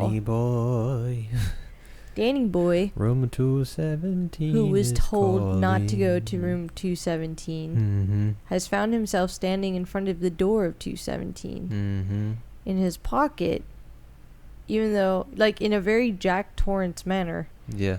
He's like, he knows he shouldn't have the key, but for some reason he has the key to this room. Yeah. Through the force.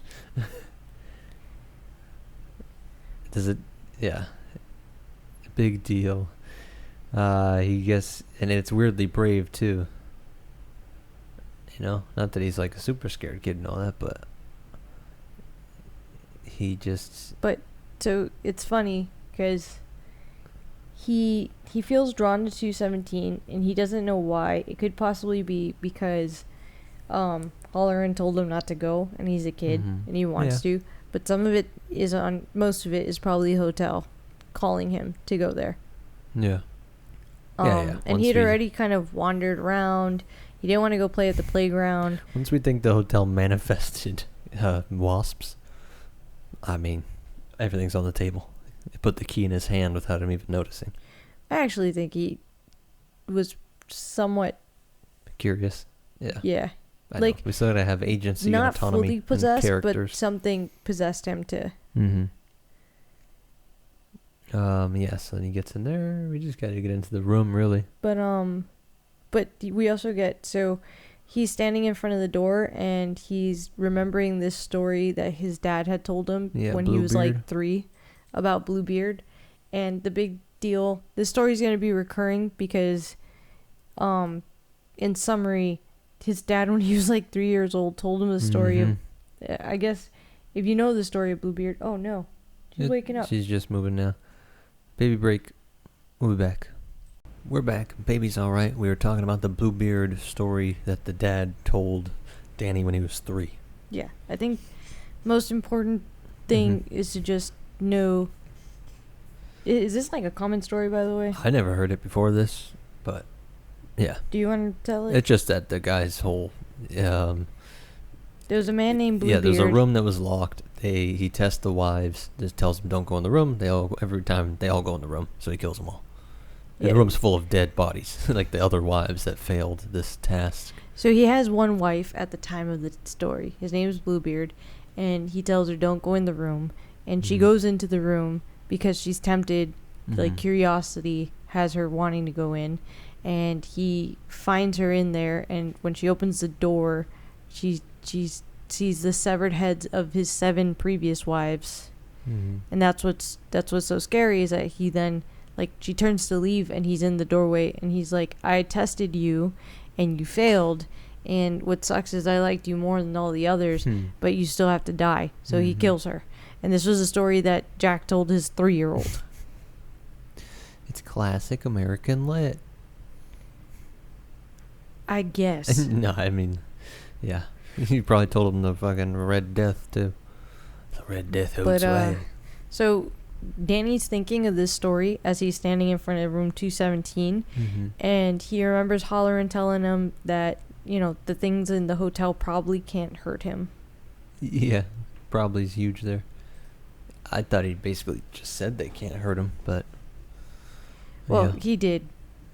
I remember. In his head, he's like, probably. Yeah. But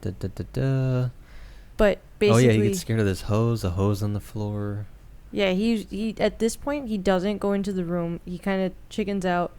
He's going to run away, and he hears the hose. So this hotel, instead of having a sprinkler system, has 2, like, old fireman hoses wrapped up. This is kind of cool. I didn't know this was a thing. Yeah. Yeah, I guess this was how they put out fires once upon a time. Makes a lot of sense. I'm like, Jesus, that's simple and effective.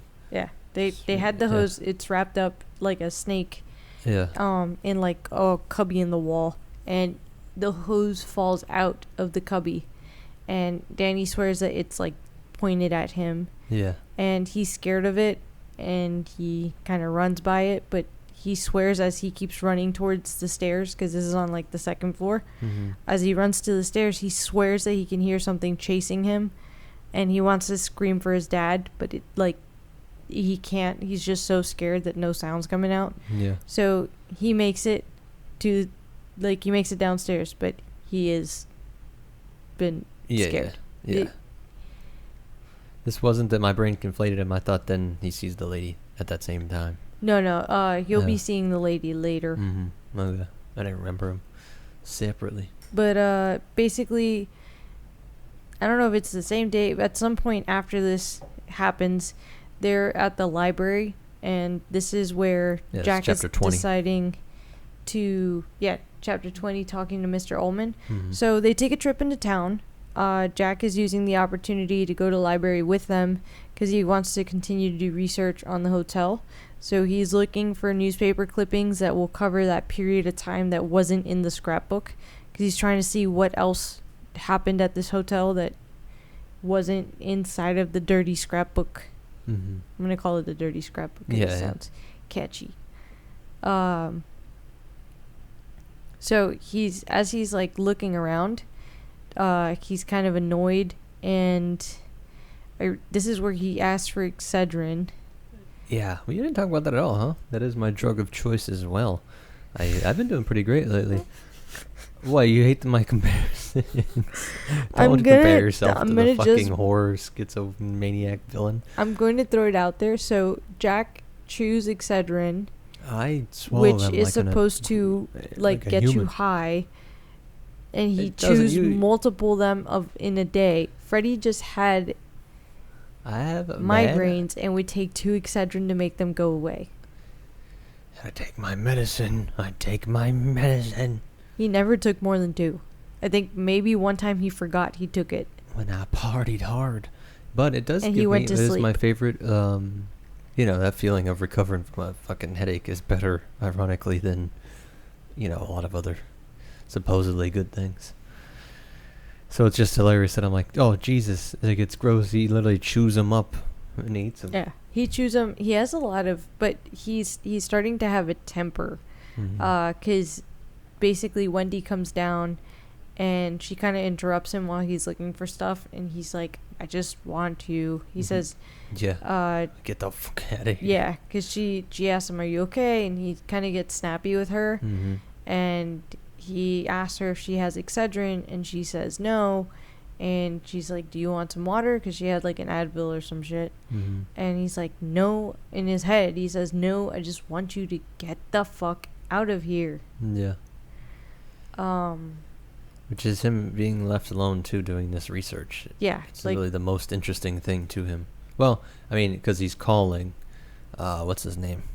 Well, this is kind of after he's realized he's probably done doing research for the day. Yeah. He's going to call Mr. Ullman, which is the prick, basically like the prissy manager that didn't want to hire him to begin with. Yeah. So he calls Mr. Ullman. Who gave him the tour with everything is perfect, the glorious history of the hotel. Yep.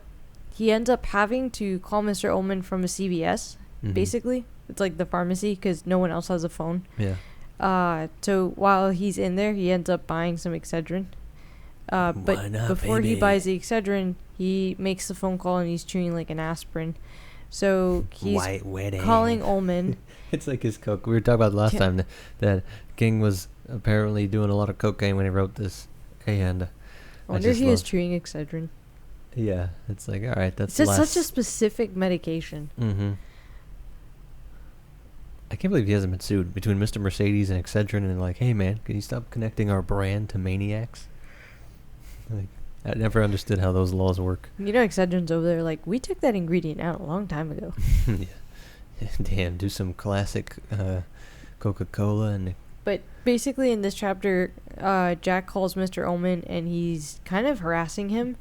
And because he feels in his mind, the way that he's painted it, Mr. Ullman made him feel embarrassed and belittled him, and he made the hotel seem like such a magnificent place and like he should fall in love with it.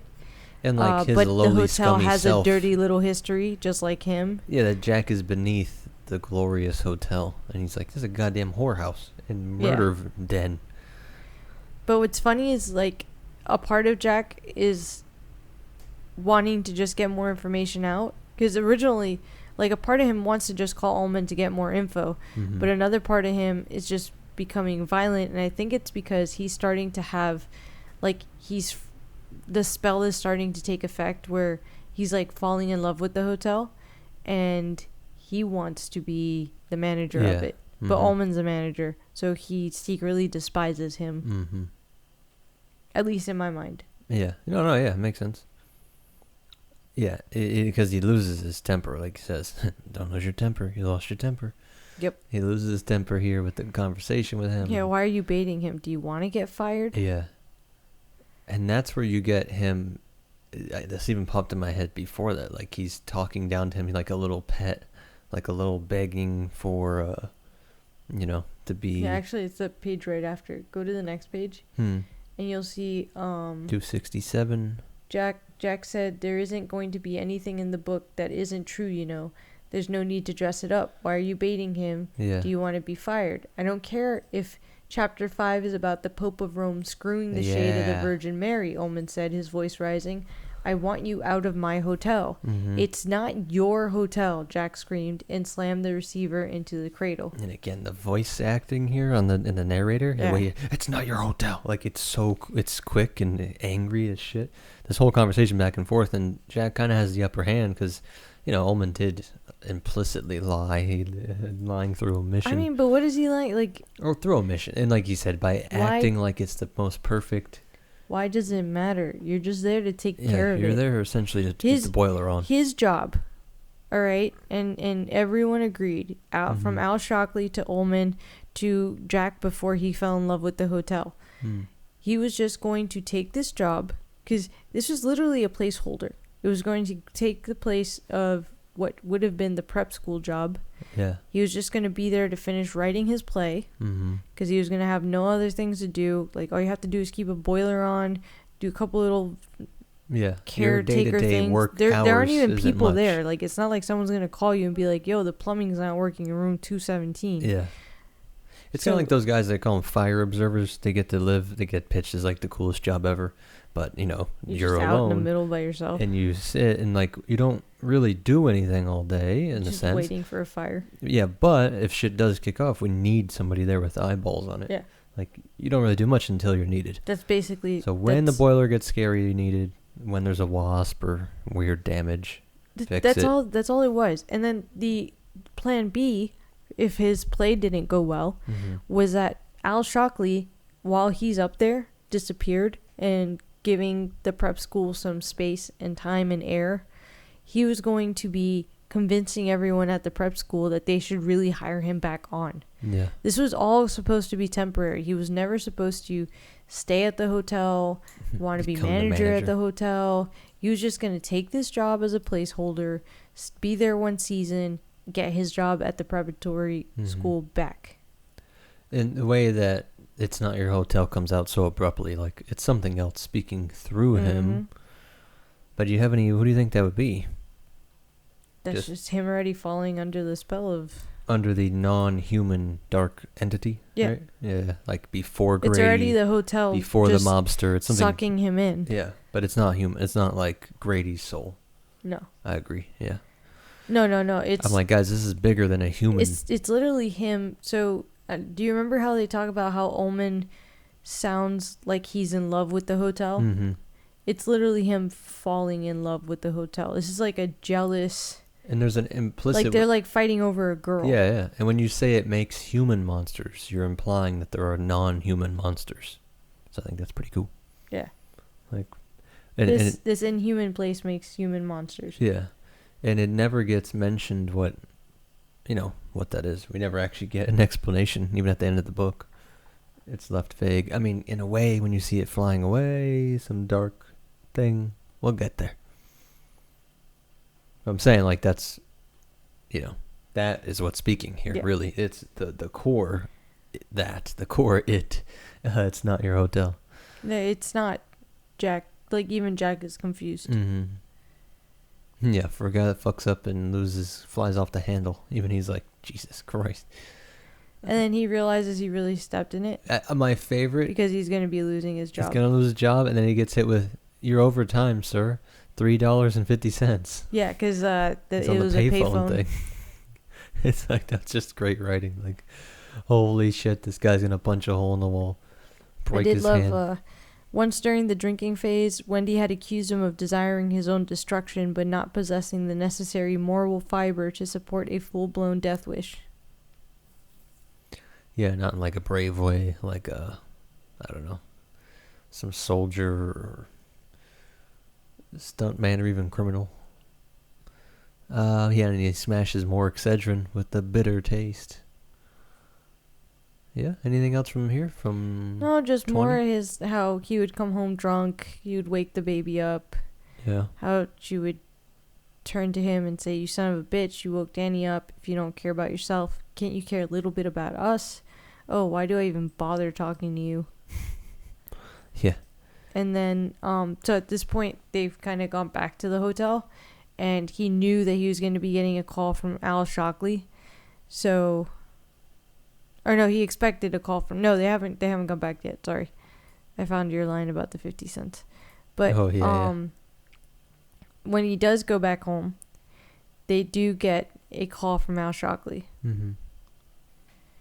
And he knows that this is definitely Ullman. He wasn't sure how much pull Ullman had to begin with, but when Al Shockley calls, so we're now on chapter 21. Yeah. He expected, because they're friends, for it to go a little different. But when Al Shockley calls, he's like, "What are you doing, bro?" And basically, he's very clear with Jack. He will side with Ullman. Yeah. Like, yeah, which is great because he tries to play on, but we're friends. Yeah. Actually, Al Shockley's like, "Bro, I'm helping you out because you and I were in the trenches. We were alcoholics together. We killed that kid that one day. There was what you did last time summer. We basically killed someone, and we have no clue. We're not sure. We both decided to quit drinking together. We've been through the shit together. Mm-hmm. I saw you lose your job. Like, you did me a solid by not ratting everyone out that I hit someone's bike and a person probably. Mm-hmm. Like, I was trying to do you a solid by getting you a job. What's going on, bro? Yeah. Why are you out to get me? And why, like, you know that I have stakes in this." Yeah, because he's literally a stockholder in the hotel. Yeah. Financial investment. He's not just a stockholder, he's the majority stockholder. Yeah. So he's like, "Jack, you know, like, I have... fucking up the money. You fucking with my money, bro." Mm-hmm. Guy with no, job. Like I said, as a handout. They go back and forth, but it plays with more of that, what we're going to see later with the party, with that weird dog thing. Well, we're going to actually have Jack ask him, is Derwent still involved with the Overlook? Oh, that's right. Somehow. And he kind of snaps I don't at that see how too. that can possibly be any What page is concern of that? yours, Jack. 277. Yeah, I really like that part. He's so bold. Now, if we are positing that it's the dark side talking through him, why is he asking that? Or you think that's just Jack? I think it could just be Jack at that point. Curious. He's not really snapping when he asks that. That could just be his, Jack mind being curious. Not the dark side speaking through him. He's just curious. Mm-hmm. Okay. Because he's also threatening to write a book. Yeah. Yeah, which is insane. That's what he got so mad at too. Why did he let that out? He could have been doing interviews on DL. Yeah, like... No, nobody's going to work with him. He knows Al could have everyone shut down. Mm-hmm. So he decides that he wants to write a book. Because at this point, they're going to all go to bed.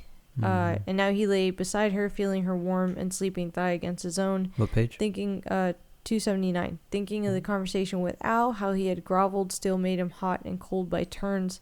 Someday there would be a reckoning. Someday there would be a book, not the soft and thoughtful thing he had first considered, but a gem-hard work of research, photo section and all, and he would pull apart the entire Overlook history, nasty, incestuous ownership, deals and all. He would spread it all out for the reader like a dissected crayfish. And if Al Shockley had connections with the Derwent Empire, then God help him. So what's interesting is that he says this now, and eventually...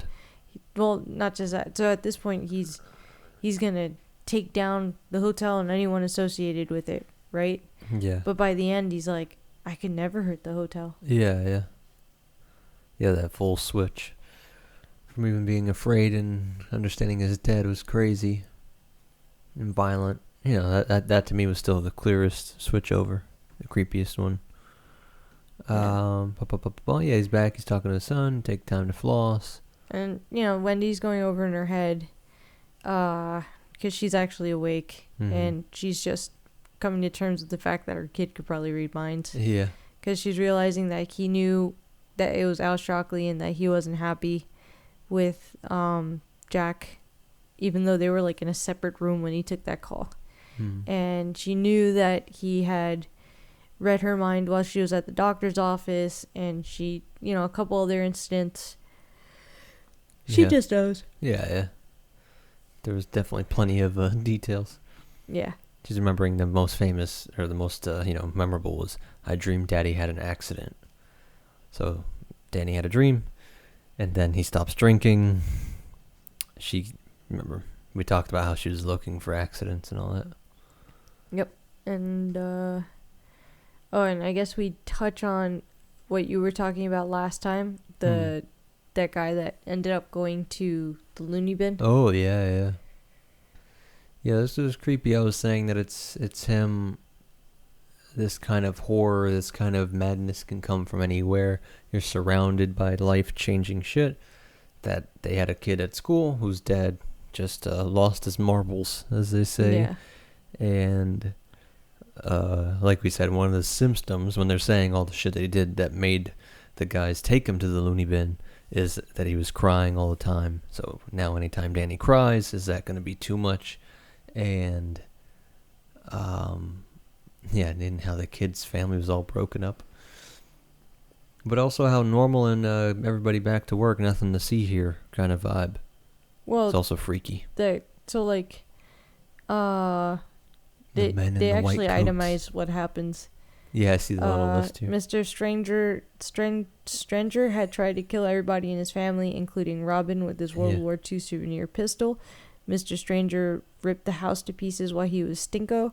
Mr. Stranger was discovered eating a bowl of dead bugs and grass like they were cereal and milk, crying while he did it. Mr. Stranger had tried to strangle his wife with a stocking when the Red Sox lost a big ball game. So I have a feeling he was gambling, but... yeah. But the madness, like the bug eating shit, is like creepy, such a weird turn. So he asked his dad if he'd ever come back, and he said no one knows. And what he did put together was that the family that was related to this guy ended up moving away and leaving his ass in the sanitarium. Yeah. The bug house, I want to make a little note here that the insect hive is a bug house. Oh, like a wasp house? Hive. Wasp hive is a bug house. And they all sting. Like, they sting his physical body. And he mentions that what Tony shows him stings, like, up here in his mind. Mind stings. I'll just put that. I don't know what that means. That's creepy. He's 5 and you're seeing all these conflicting ideas. You're seeing him worried because he wants to tell his parents about what he's seeing, and these, like, what he feels are not hallucinations. They're like real things he's seeing. Yeah. But he knows that if he tells them, there's this chance that they're going to think he's going crazy and he could end up in a bug house. Mm-hmm. But he also knows that things are actually really happening. This hotel is having a bad effect on them. He knows that it's affecting his dad extremely.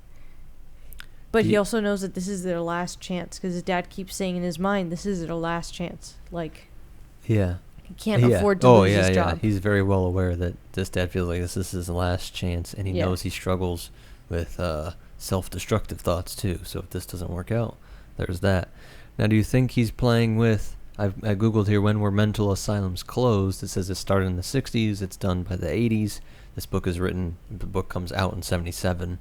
So it's definitely in the milieu. Yeah, it's like playing with it. Yeah, in the middle of it, that one of the fears of doing that is, are they spreading, are the wasps, in this analogy here, spreading out into society at large?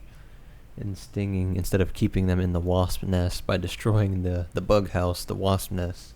This crazy is spread? I don't know. No, but it could be interpreted that way. Yeah. I don't think that was the intention when it was written. Yeah. I don't think it super, like, Jack is not, like, clinically diagnosed or nothing. I think it mostly served the purpose of just being this creepy little terror and showing that it's everywhere, and this feeling that it could happen at any time. But also hinting at an insanely larger, this is not a normal, this isn't even normal domestic abuse or, like you said, gambling. It's not money issues or just temperament issues. Nobody's crying and eating bugs and grass. Like, that is next level something messing with him. And at this point in the story, we already know that there's paranormal evil spirits. So this shit was in Danny's hometown. Yeah. They're everywhere. They're, there's enough to make endless Stephen King books. Like, they're all tackling some aspect of this. So chapter 22. Yeah. Because Danny basically is having all these thoughts, and he decides he's going to try to call Tony the next day. So chapter 22, he's hanging out with his mom again. Mm-hmm. They're headed back to Sidewinder, and I'm pretty sure she had decided that she was going to confront Danny. Yeah. I forgot on what. I forgot if it's that she's going to ask him if When they're driving, they right? should stay there. Yeah. Yeah. She just says, what does Tony say, right? She tries to invoke Tony. Can you talk to him now? Yeah. Can you bring him up? Yeah, that was a great scene. And that was, voice acted well, but obviously written very well. Like, man, it really drove home the sense that this is the chance out. Even though I know it's a fiction book, like, there's still pages, like, obviously they don't turn around and lived happily ever after. No, but this is the moment. This is the moment that if he could call on Tony, who's already starting to be actively blocked by the hotel. Yeah. If he could call on Tony, this would be the moment that they can change their lives. Mm-hmm. Because she asked him in this moment to call Tony, and he admits that he has tried, and he can't get to Tony for whatever reason. No, it's mind warping to us temporarily locked people, but it also implies there is free will. Like, none of this makes sense if it's like Terminator. Like, but then you get in the circle loop. But they sent themselves. Like, so Tony knows that this had to happen, but he sent him in. But that must mean somebody believes you can change the timeline. Tony, I think that it's just, I don't remember. But it's circular, like maybe, but he only stopped the boiler from going off because Tony told him to. But Tony's only in the future to tell him to if he survives the incident. That is the game of time. It's funny. But anyways. But she asked Danny point blank, do you want to leave? Mm-hmm. We can go to Grandma's house. Oh, and yeah, my favorite. Danny panics, and he's like, I really don't want to go to Grandma's. You see the page for that, or are you just remembering? I really wanted to have that highlighted. I'm remembering, but... try 296. Yeah. Oh, this is where she felt caught in the obscene act. Because it was so intimate, him in the mind. Yeah, you can read that. When he was shaken, it was that bad between... Was it that bad between her and her mother? Oh, okay, so this must be... Yeah, it's somewhere around here. Because she tells him we can leave, and she says, where? To a motel? She says, no, that's expensive. We'd have to go to my mother's. Yeah. And she said, what is it? I won't be mad. I can't be mad because this is too important. Talk straight to me. I know how you feel about her, Danny said inside. Mm-hmm. How do I feel? Bad, Danny said. And then rhyming sing-songy, frightening her. Bad, sad, mad. It's like she wasn't your mommy at all. Like she wanted to eat you. He looked at her frightened. And I don't like it there. She's always thinking about how she would be better for me than you. And how she could get me away from you. Mommy, I don't want to go there. I'd rather be at the Overlook than there. Yeah. Wendy was shaken. Was it that bad between her and her mother? God, what hell for the boy if it was, and he could really read their thoughts for each other. She suddenly felt more naked than naked, as if she had been caught in an obscene act. Yeah. That line, like, she wanted to eat you. I'm like, that was great. I don't know why that's so creepy. Because that's how she feels about her mom. Yeah, but it's this weird, you get the tigers imagery. These things are hunting him. For the devil prowls about like lions or some shit. How's it go? But that's what it reminds me of. What the prowl? Yeah, for the devil prowling on like lion. I don't know. It's like a lot of these looking for someone to devour. For your enemy, the devil prowls around like a lion, like a roaring lion, looking for someone to devour. I like that. Be alert and of sober mind. Like, it doesn't literally mean drinking, but also, yes, drinking. No, but actually just... Be non-emotional, be sober-minded. Doesn't mean don't be drunk only. You know, you could be being hysterical or too angry or whatever. But that's hilarious that it's literally he should be sober. Let me pull it up because, again, we open with that Goya quote that the sleep of reason is monster. Jesus, I'm butchering it. Yeah, that's cool.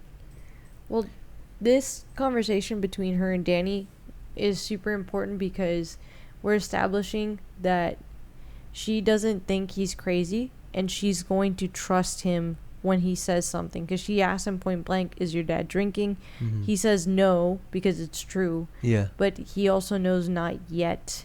Yeah, he says not yet, no? He keeps that he thinks to that himself. Yeah. Yeah. And she basically admits to him that she's willing to take Tony's word. If Tony were to come to them and say they need to leave, she would push for them to leave. So she's telling Danny without just outright, basically, I believe you, I believe in your powers, and I believe in Tony. Mm-hmm. Like, if you think Tony's a good guy, we need to do what Tony says. And you think he's just held up by the hotel? Because this would be the moment. He knows this is the moment. He literally tells her, because... Yeah, he tried to contact. Yeah, would you do something for me, Doc? What? Try to make Tony come right now. Ask him if we're safe at the Overlook. Mm-hmm. I already tried, Danny said slowly, this morning. What happened, Wendy asked. What did he say? He didn't come, Danny said. Tony didn't come. And he suddenly burst into tears. Yeah. Which is super creepy, I kind of believe, too. Like, he sensed, through time, like, damn, that's the moment. Yeah. That window is closed, and we're getting here. We don't get another good timestamp, like when this is, what day. Are we in November yet? Not yet. We are gonna get a timestamp when we're in November. Yeah, but we're in chapter 23, by the way, in the playground. So this Jack was such a strange chapter. Jack is home. They're off to Sidewinder, and he has been tasked with, he's self-tasked himself with cleaning up the hedges because they're getting ugly. Like, they're outgrowing their little shapes, and if he trims them now, it'll freeze, it'll get cold, it'll snow, and then at that point the hedges stop growing and he doesn't have to worry about the shape anymore. Yeah. Actually, one and done. Yeah, and it's pretty mundane. I wanted to see, because I wasn't sure if in the previous, it's around here that they mentioned that it might be November. Okay. But I don't know if it's here or after. Oh, you have a note here somewhere. Oh, really? Puts the radio joking about the Dahmer family cannibals after the story of son worrying about kid's dad from school that went crazy. One of the symptoms was crying, so he worries if he cries too much. And I was just saying that the Dahmer family, one of the other layers of what's horrifying about the way King's doing all this is that you are both surrounded by horror. People's whole lives change out of nowhere. They go mad, and then it gets joked about later, like the Dahmer family. We're going to do a quick baby break. We'll be right back. All right, we are back. Baby's good. We were at the playground. He's trimming up the hedges. He's going to start trimming the hedges, and this is where we start to see the first of the creepy shit happening at the hotel. Mm-hmm. Because other than the supernatural wasps, this is the actual first thing. Jack is basically trimming hedges, and he's going to hear them move. Yeah. And he's going to actually see them start to change position. Mm-hmm. When he turns around. Yeah, and this becomes that stupid thing, that video that I told you, where, like, if you're watching them, nothing happens. Mm-hmm. But as soon as you're distracted or you turn your head and you look back, they fucking move. Yeah. And such the a way simple that horror the trick. king writes them moving Mm-hmm. is actually so good. And the only scene that I'm not happy with, like, not happy, but I would say that the only scene that's not creepy is when we just are fully aware that the topiaries move. And it's like, it's towards the end when they're like going after Holleran. Yeah. That's the only scene where they're not creepy because they're just in full attack like, mode. what is this, Pokemon now? Yeah, like he's just being attacked by a bush. Leaf Lion. In every scene before that, it is so creepy because we have an encounter between the topiaries and Jack. We have an encounter between the topiaries and Danny. Mm-hmm. They don't mess with Wendy. Nobody knows why. Yeah. She just don't go outside. Yeah, really.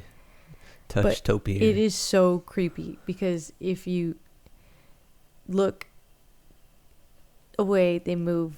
And it goes from like the dog is begging for a treat, then the dog is crouched, and then the dog is like, he was happy, now he's like snarling, and the lions, and I love it because I actually found, because he had just finished trimming up the rabbit. Yeah. Let me see. The snow was coming, and he had to get the damn hedges trimmed. It was part of the agreement. Besides, they wouldn't dare. Page? Who wouldn't? What wouldn't dare do what? Page 303. Okay. He began to walk back toward the hedge clipper at the foot of the big kid slide, and the sound of his feet crunching on the crushed stone seemed abnormally loud. Now the flesh on his testicles had begun to creep too, and his buttocks felt hard and heavy like stone. Jesus, what is this? He stopped by the hedge clipper but made no move to pick it up. Yes, there was something different in the topiary, and it was so simple, so easy to see, that he just wasn't picking it up. Come on, he scolded himself. You just trimmed the fucking rabbit. That's it. His breath stopped in his throat. The rabbit was down on all fours, cropping grass. Its belly was against the ground. But not 10 minutes ago, it had been up on its hind legs. Of course it had been. He had trimmed its ears and its belly. That's one of those things. Nobody's going to believe you. The madness creeping in. Like, This is just such a... I swear it was different. His eyes darted to the dog. When he had come down the path, it had been sitting up, as if begging for a sweet. Now it was crouched, head tilted. The clipped wedge of mouth seeming to snarl silently. And the lions, oh no, baby, oh no, no way. The lions were closer to the path. The two on his right had subtly changed positions, had drawn closer together. The tail of the one on the left now almost jutted out over the path. When he had come past them and through the gate, the lion had been on the right, and he was quite sure its tail had been curled around it. They were no longer protecting the path. They were blocking it. So this is like the first of the insanity creeping in. Yeah. He mentions down there the DT, the drinkers. So, because at some point... Delirium? I forget what it stands for. He covers his eyes. Yeah, delirium tremens. When you go nuts, that is literally you can hallucinate from having withdrawals. Oh. Well. What did you call it when you were cold sober? The question was meant to be rhetorical, but his mind answered it. You call it insanity, nevertheless. Staring at the hedge animals, he realized something had changed while he had his hand over his eyes. The dog had moved closer. No longer crouching, it seemed to be in a running posture. Haunches flexed, one front leg forward, the other back. The hedge mouth yawned wider. The prune sticks looked sharp and vicious. And now he fancied he could see faint eye indentions in the greenery as well, looking at him. Why do they have to be trimmed? He thought hysterically. They're perfect. Yeah. Get back in the house. Yeah. So he's just freaking out, and there's a huge battle. Or not battle, but he basically calculates to get back to the house. Yeah. And to mention, it's already starting here a bit. We say how it picks up the pacing. Yeah. These chapters, look, this is literally a 2-page chapter. Yeah. One of my favorite things that King does is that basically once we've decided that we're not leaving the Overlook, the pacing of the trapped. book starts. You feel trapped, and the pacing starts to pick up. Like all these chapters for a little while here get so short. Mm-hmm. That's why there's so many, because we have sections 1, 2 are pretty evenly spaced out. Like they seem to have the same amount of chapters. Section 3 that we're on starts to be the first long one. Section 4 has all these chapters, and it seems like it's this huge section, but all these chapters are so tiny compared to even like section 3. The chapters are longer until you start to get to here, like then they all start to be 2 pages, because basically Jack makes it to the house, and Wendy and Danny make it home, and they're like, "What's up?" And he's like, "Oh, nothing. I'm just gonna chew some Excedrin and forget this shit ever happened." Because clearly I'm tired. I'm losing my mind. Yeah. Just sleep. That's all it is. Don't worry, bud. 25 is snow. So it just literally is the marking of the first snow really coming in. Yeah, the first okay, big that's why snow. it's so short too. Yeah, it's so short because it's literally... Yeah, see, it's just the finality of it, the bluntness. Yeah. You don't need a lot of words. It's snow. You know what it means. At this point in the story, you know that means they are sealed in. Yeah. It's funny because it's like claustrophobic, but it's nature. They're literally they make a point of how large is it. I think 500,000 acres or some shit, 50,000 acres. Insane, but they're in the middle of nowhere anyways. Like, even if just the property, the natural parks, national parks and all that, like, they're thousands of miles, even, or they're hundreds of miles, I guess. Not thousands. Not thousands, but they're all Point by is, they're in the themselves. middle of the woods, is what I'm trying to say. It's... But they feel claustrophobic in the middle of the woods. The roads to them are going to be closed very soon. Yeah. So they know this is it. Any chance of leaving, it's basically gone. So the next chapter is chapter 25, inside 217. So we're going to have our second victim succumbing to just outright to just supernatural. the nonsense. Like, the hotel, basically the snow's going to mark where the hotel starts to amp up its power. I think partially because it knows no one can save these people now. Yeah. Look at this. It snowed every day now, sometimes only brief flurries that powdered the glittering snow crust, sometimes for real, the low whistle of the wind cranking up to a womanish shriek that made the old hotel rock and groan alarmingly in its deep cradle of snow. Like you said, 10 degrees. Yeah, sometimes it's 25. Just to show they're really getting snowed in, and as low as 10 degrees, maybe 25 in the early afternoons. So they would like purposely try to get as much time outside. They had a little sled for Danny. They would go outside and play. Sometimes Wendy would pull Danny. Sometimes it was like Danny pulling Mommy. Sometimes it was Daddy and Danny pulling Mommy. Sometimes, like, they're just basically trying to have little cute family time outside. They see some caribou, but they're by themselves. They have Danny practicing his snowshoes, like snowshoeing.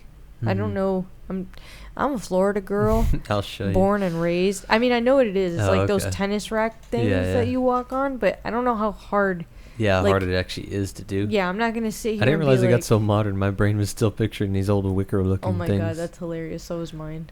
Yeah, right? I didn't realize there's actual shoe tech has evolved over the years. I literally pictured them walking around on glorified tennis rackets. My bad, y'all. That's funny. I have not adapted. Good on you, snow folks. As a Florida girl, I think I've seen snow like 3 times. Yeah, there we go. That's what we both were picturing. Big ass tennis rackets. So they're trying to get him, and he's really clunky with it, and all that's going to be important for when they try and panic and bug out later. I do love this. So, what page? Danny, it's 313. So Jack is down in the cellar while Danny is succumbing to the will of the hotel, and he's discovering different stuff that's being written. And one of the notes that he finds is to Tommy. It goes, "Dearest Tommy, that's what I was looking at too. I can't think so well up here as I'd hoped. About us, I mean. Of course. Who else? Haha. Things keep getting in the way. I've had strange dreams about things going bump in the night. Can you believe that?" And I think later in the book, because this keeps being a recurring theme, and I was like, I think I reference this because it's just what the hotel does. It makes sure that whatever your intention was, like, you are derailed. And then also, "Medoc, are you here? I've been sleepwalking again, my dear. The plants are moving under the rug." So it's someone else falling prey to the same thing, like... Yeah. Who made the quote? "Devil is anything that distracts." I forget. But that idea of, like, it doesn't have to be so overt. C.S. Lewis does a great job of this in, oh my god, I forget which book. Maybe The Great Divorce, which isn't about people divorce. No, it's in the Screw Tape Letters, of course. That it's a letter between two different demons, coaching him how to, get the guy's soul, basically. And it's tons of stuff like that. It's little stuff. It's not always like, oh, spooky, scare him in the middle of the night. No, you gotta be more nuanced than that. You gotta trick him and knock him off the scent and just distract him. And just the main goal is if they stay here long enough, they're screwed. Like the other agents of madness will be able to take over. But just getting them distracted and off course does a lot of work. But why is he called Tommy? You don't think that's a reference to Tommy? Because it just popped up in my head. Tony? This is... oh, Jesus Christ. It's late. It is. It's very late over here. But we're reading spooky stories right before we go to bed. So while Jack is under the spell of the cellar and all of its mysteries, Danny's falling under the spell of 217. Yeah. Like, with nowhere to go and nothing to do, it's just calling him. And this scene is so creepy. Yeah. I am most so people interested think this to is see the how best. the movie does it, because this is done so well. This scene. I almost feel like if they drop the ball on this in the movie, I'm gonna leave. Yeah. I'm not even gonna finish the movie. I'm pretty sure she goes, "Here's Johnny." I'm gonna cry. No. That is not it. I don't know. I have no clue. I've never actually seen any spoilers or clips of this either. So I've seen the axe. "Here's Johnny." Everybody's seen that. Made fun of a million times. But I love, so Danny was standing outside room 217 again. The passkey was in his pocket. He was staring at the door with a kind of drugged avidity, and his upper body seemed to twitch and jiggle beneath his flannel shirt. He was humming softly and tunelessly. He's literally humming, "Lulu, skip to my Lou, my darling." But I literally, the way I picture it is so creepy. Just this zoned out kid. "Skip to my Lou, skip to my Lou, my darling." Like, yeah, that is. Imagine just a kid staring at a door, humming that or singing that under his breath, treading softly over the blue and twisting jungle carpet. Yep, that's that carpet I keep. But I love it. He had wanted to come here. Curiosity killed the cat. Satisfaction brought him back. You promised. Promises were meant to be broken. Promises were meant to be broken, my dear Red Rum. To be broken, splintered, shattered, hammered apart. For just close your eyes and it will be gone. Words of Holleran. But that's not what happened. Curiosity killed the cat, my dear Red Rum. Red Rum, my dear. Satisfaction brought him back, safe and sound, from toes to crown. From toes to crown, from head to ground, he was safe and sound. He knew that those things are like scary pictures. They can't hurt you, but oh my God. What big teeth you have, Grandma. And is that a wolf in a blue beard suit or a blue beard in a wolf suit? And I'm so glad you asked, because curiosity killed that cat, and it was the hope of satisfaction that brought him back. Or that just brought him. Not even back. That just brought him. So this whole series is hearing voices in his head bouncing around so chaotically. I thought that was just a great depiction of madness. The White Rabbit had been on its way to a croquet party, to the Red Queen's croquet party. Strokes for mallets, hedgehogs for balls. Off with his head, off with his head, off with his head. This game isn't croquet, though. The mallets are too short, this game is. Whack-a-boom. Straight through the wicket. Off with his head. And describing those animals is so confusing until you learn, like, they were dressed up as animals. They're like fucking weird 1930s, 40s furries. He's basically just falling into this hole. Like, he is being hypnotized. The way this book hypnotizes you with like a rhythm, Danny is being hypnotized by the hotel to open this door. It is calling him, and it is the hotel's first attempt to get him. And what's going to happen is that he's actually going to open the door and step into this hotel room. And it's room 217, and everything looks normal. The bed has been made, everything's clean and spectacular and immaculate and exactly the way it was left. Yeah. But for some reason, he feels like maybe there's something in the bathroom. And even the way that the bathroom door opens, because I think he basically sees himself.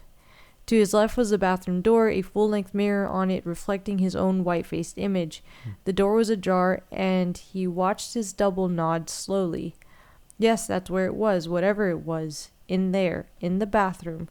His double walked forward as if to escape the glass. It put its hand out, pressed it against his own. Then it fell away at an angle as the bathroom door swung open. He looked in. So he's literally, like, in such a state of hypnosis, he's watching himself. He's disassociating. Yeah. He's not himself. But that does play with the Tony idea. A little bit, but it's he knows him. It's not Tony. Yeah, I agree. I'm like, I get why that could be confusing maybe, but no. Tony's not making him open the door. So he walks in. But it does say, I mean, it says right here that... No, it says it was as if the whole thing were one of the dreams Tony had brought him. Yeah. That he would perhaps see something nice when he pulled the shower curtain back, something Daddy had forgotten or Mommy had lost, something that would make them both happy. Yeah. So he pulled the shower curtain back. The woman in the tub had been dead for a long time. She was bloated and purple, her gas-filled belly rising out of the cold, ice-rimmed water like some fleshy island. Her eyes were fixed on Danny's, glassy and huge, like marbles. She was grinning, her purple lips pulled back in a grimace. Her breasts lolled, her pubic hair floated, her hands were frozen on the knurled porcelain sides of the tub like crab claws. The crab claws is particularly horrifying to me. Not sure why. The marble eyes should be terrifying too. Yeah. Yeah, this is great. Obviously, this is peak. I gotta say, people always remember this and bring up this part of the book. She's going to literally pull herself out of the tub. Mm-hmm. He's going to try to run away from her. And she is going to come toward him. He's actually going to leave the bathroom. He's going to run to the door, which he had left open and is now closed. Yeah. He's going to think... The topiary did it. No, a part of him deep down maybe could have thought that he could just open the door. Yeah. He's on the inside. Mm-hmm. But for some reason he feels trapped. Yeah. And he's just going to basically turn around and find her there. Like, that's the way I picture it. Just basically this poor 5-year-old running out, finding the door closed, freaking out, turning around, and her face is just right there in front of his. Because part of me wants to visualize this a really large room. He's running for a while, like a video game or something. It's like, no, I mean, how big is this room? I mean, it's a hotel room. There's a bathroom, and there's the bedroom, and there's the door. You got like 10, 15 feet, 20 feet max. The door would not open, would not. Mm-hmm. And Dick Halloran's voice comes to him and says, I don't think they can hurt you. They're like pictures in a book. Close your eyes and they'll be gone. His eyelids slapped down, his hands curled into balls, his shoulders hunched with the effort of his concentration. Nothing there, nothing there, not there at all, nothing there. There is nothing. Mm-hmm. Time passed and he was just beginning to relax. Just beginning to realize that the door must be unlocked and he could go when the year's damp, bloated, fish-smelling hands closed softly around his throat and he was turned Implacably. Yeah. Around to stare into the dead and purple face. Yeah, there's no. And then it more. just cuts to fucking part 4. Yep. Because that's it. We are like, to name this part Snowbound is so perfect. Yeah. Because that's exactly what's happening. They are stuck. I'd love to hear people that didn't. We talked about it when you read it the first time. Did you feel like Danny was dead or what? I mean, I know you just flipped this page over right away, instant. I immediately was like, what the fuck You need to just know what happened? happened, but I'm like, I could see somebody wondering, because I read this after we kind of talked about it about years ago. Like, I knew he wasn't dead. But it's terrifying. You're Yeah. like, what just happened? But I'm like, I did could've wonder. been. I needed to know if he was possessed or something. Mm-hmm. Yeah, that's true. That's another angle it could have took. Like, what if he flipped? Yeah. Because in Jack's mind, he is the main victim. Jack is the target of the hotel. I just want to see her. Is she good? Oh, yeah, she's good. She's looking. After we read our creepy stories. I don't know. Just after seeing all the creepy stuff. I know, we gotta just check wanna- the baby cam. For sure, for sure. She's okay. But we should call it there anyways, right? Is there any closing thoughts you want to add? I mean, that was creepy and perfect, but... I wanted to get a little further in, but it took a while to get through part 3. I think because part 3 was weirdly dense. Yeah. Yeah, more dense than I remembered. I wasn't visualizing where these stories were. Of course, this is, like I said, probably the biggest, just straight horror part of the book. But let's call it there. Right. We'll pick it up in the next one and do all the stuff like subscribes and all that. And we'll see you as we conclude this series. Bye. Oh my god.